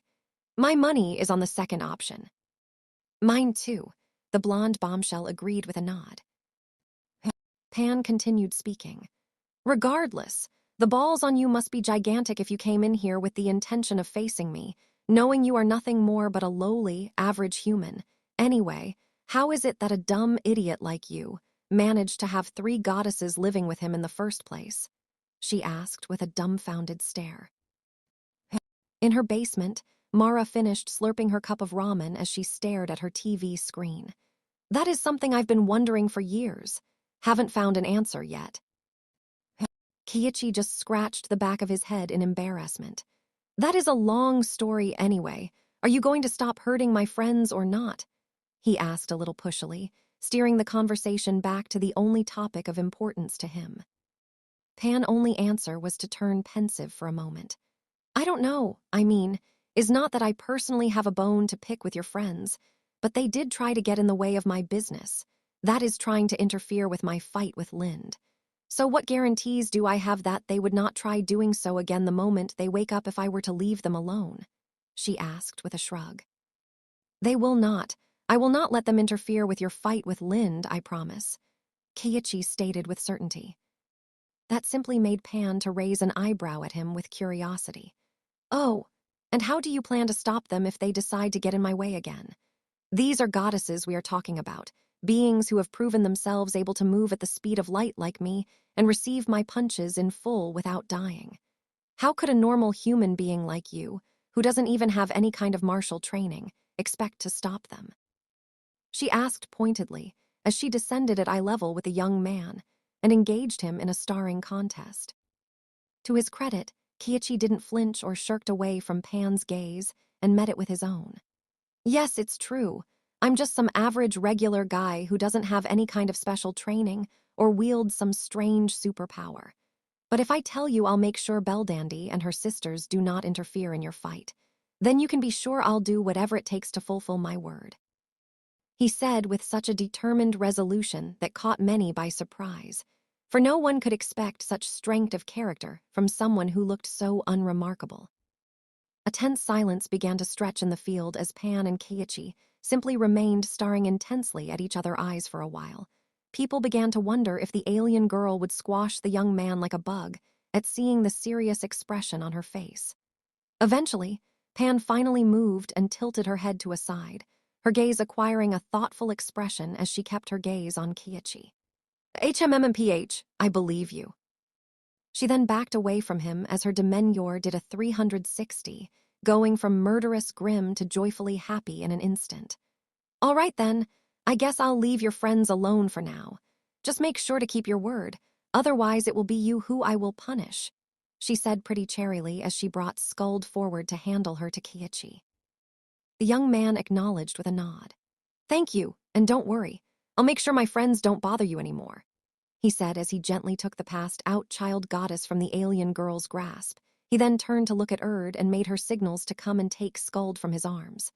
The white-haired goddess was wary at first of getting close because of Pan, but seeing it was her friend who was requesting it, she caved and did as requested, but making sure to keep an eye on Pan at all times. Taking notice of her tension, Keiichi addressed her. Easy, Erd, just don't try anything against her and everything will be fine. No need to cause unnecessary conflict, especially when Belldandy and Skuld are in no condition to defend themselves, he cautioned, taking the attention of the bronze-skinned goddess away from the alien girl. Erd mulled over Keiichi's words for a moment as she looked between him and Pan. I'm not happy to leave things simply like this, but for the sake of my sisters, and because it is you who is asking Keiichi, I'll do it, she said before taking her baby sister from Keiichi's arms. Once that was done, she turned to give Pan a look. You and I will have a score to settle once all of this is done. The alien girl simply smirked cheekily back at her. You're free to try your luck against me anytime after my battle with Lind is done. In the meantime, be a good goddess and stay out of my way, she said smugly. Erd seemed to want to make an issue out of those words, but Keiichi interrupted her with a tired sigh. Erd, please, just let it go for now. Why don't you better go over there to lay Skuld down and check over her condition, he said, motioning towards a random bench at the side of the street. Tusk, fine, Erd acquiesced grudgingly before doing as she was told, but not before tossing one last nasty look towards Pan over her shoulder before walking away. When the gorgeous platinum blonde woman finally left, Keiichi let out all the breath he didn't know he was holding. Pan just looked over the shaken-up young man with a hint of curiosity. Well, it seems you are a man of your word after all. How curious that such a common and unassuming man like you could be held up in such high regard by a goddess, a being much more powerful than you, as to allow you to order her around without question. Just who are you anyway? She inquired, raising an eyebrow. Keiichi just looked up at Pan for a moment, before offering a polite bow. My name is Keiichi Morisato, mechanic, graduated from the Nekomi Institute of Technology. Morisato, well, Keiichi Morisato, you have managed to catch my attention. Can't say if it will be a good or bad thing for you. Many consider it a rotten luck to catch the attention of a Saiyan. But regardless, I'm sure it'll be interesting to keep an eye on you, Pan said, in a happy voice, so pleased with herself that she performed a small backwards pirouette where she was floating in the air while still holding the unconscious body of Belldandy in her other arm, alarming the hell out of Keiichi. Whoa, wait a minute. Stop doing acrobatic stunts in the air while you're still holding Belldandy, he said in a high state of restlessness. Pan stopped her little dance of joy and cold and turned to look the young man questioningly. You look awfully concerned by the well-being of this goddess. Why you care so much for her? Is she your girlfriend or something? Is that why you have 3 goddesses living with you? Because you're in a relationship with one of them and she brought her sisters with her when she moved with you? She asked with a pointed look. Curious how pretty close to the mark she almost got with that statement. Keiichi just turned to a side and mumbled to himself. More like they invited themselves in since no one asked them to come. What was that? Pan said in order to draw back his attention, even though she had clearly heard him. She is good in fooling other people by pretending she hadn't listened them well the first time. Nothing, Keiichi exclaimed, acting like a deer caught in the headlights. Anyway, never mind whether Belldandy is my girlfriend or not. Just hand her over to me, okay? I'll rest easier knowing you're not having her doing acrobatics in midair while she is passed out, he said in a tired tone. Oh, now you're in first-name basis with her, huh? Pan replied, wanting to ruffle his feathers for a bit more as she changed the way she was holding the unconscious Belldandy from sack of potatoes to bridal style. Keiichi simply replied with a flat stare. Meh. Whatever you say, lover boy, you want your girlfriend so bad, you can have her. Just keep her from interfering once she wakes up. There is a reason why I attacked her first, despite her kind personality. I could see she holds great power within her and knew it would be too troublesome for me if I let her have the opportunity to unleash it. She said with a serious demeanor again as she floated down and delivered the unconscious goddess into Keiichi's waiting arms while she locked eyes with him again. Again, the simple mortal man showed a great strength of character by not quaking under her gaze and just acknowledged the words of the alien girls with a nod. "I understand," he said as he took hold of his beloved goddess before taking a few steps back from Pan. "Thank you for agreeing to spare my friends." The alien girl just blew his gratitude off. Yeah, I'm a nice person and all that. Now, scram, I have a pending battle to finish," Pan said, clearly telling him to get lost before she decides to change her mind. Not wishing to offend the alien girl or by overstaying his welcome, Keiichi just nodded and turned to leave. Not before walking towards Lind, who had descended back to the ground for a while now, and had been patiently observing his conversation with Pan at a discreet distance from behind him. Keiichi simply walked towards her with a smile that the blue-haired goddess returned, glad to see both of her best friends all right. "Keiichi," Lind greeted. "Hey, Lind, seems you have quite the tough fight ahead of you," he said pleasantly to his divine acquaintance, one of the many he has developed over the years. Lind's demeanor turned stiff once more as she was reminded of Pan and her actions towards her friends. She acknowledged Keiichi's words with a sharp nod. "That is correct. Pan has to respond for having attacked Belldandy against my wishes," she said with an expression that seemed to have been carved from stone. Keiichi nodded without diminishing his smile and then leaned conspirationally towards the blunette to whisper on her ear. "Do me a favor and kick her ass." The smile returned to Lind's face, and she glanced towards her friend. "Acknowledged." Both friends then move away from each other, Keiichi moving towards Erd waiting at the side of the street, and Lind moving towards her inevitable confrontation with the alien girl. The smile remained on Lind's face for a few steps before turning back to her usual cold and stoic expression as she marched towards her opponent with her eyes focusing completely in a burning gaze over the form of the alien girl. Pan simply smiled smugly at her approaching opponent, raising a thin golden eyebrow. "Well, seems we are finally able to fight at our leisure without any interruption." All that answered her statement was silence as Lind kept glaring at her with her burning gaze. "What? Nothing to say this time. Are you so excited again that you are barely able to speak? You attacked Belldandy and hurt my friends, even after I told you I would not sacrifice my friendship with them for my selfish desire of fighting you," Lind said cuttingly, barely able to restrain her temper from exploding. Pan just huffed in reply. "Please, stop with your fake posturing. I know you're just as eager as me to continue with our fight. You're just acting outraged at the way I treated your friend so that you may not feel guilty for being glad that you got your wish fulfilled in the end." Lind remained silent for a moment, her gaze still grim and focused on Pan. "I'll admit, my love for battle and combat is great," she spoke calmly, before she assumed a combat stance with the most determined stare ever. "But the love for my friends is greater still." That declaration simply amused Pan greatly. "Oh, is that so? Then show me how really outraged you are," she declared with a smile as she began to flare her power, making her golden hair stand completely upright and cause all of its strands to waver gently side to side on their place, as if some invisible wind was blowing from underneath the alien girl.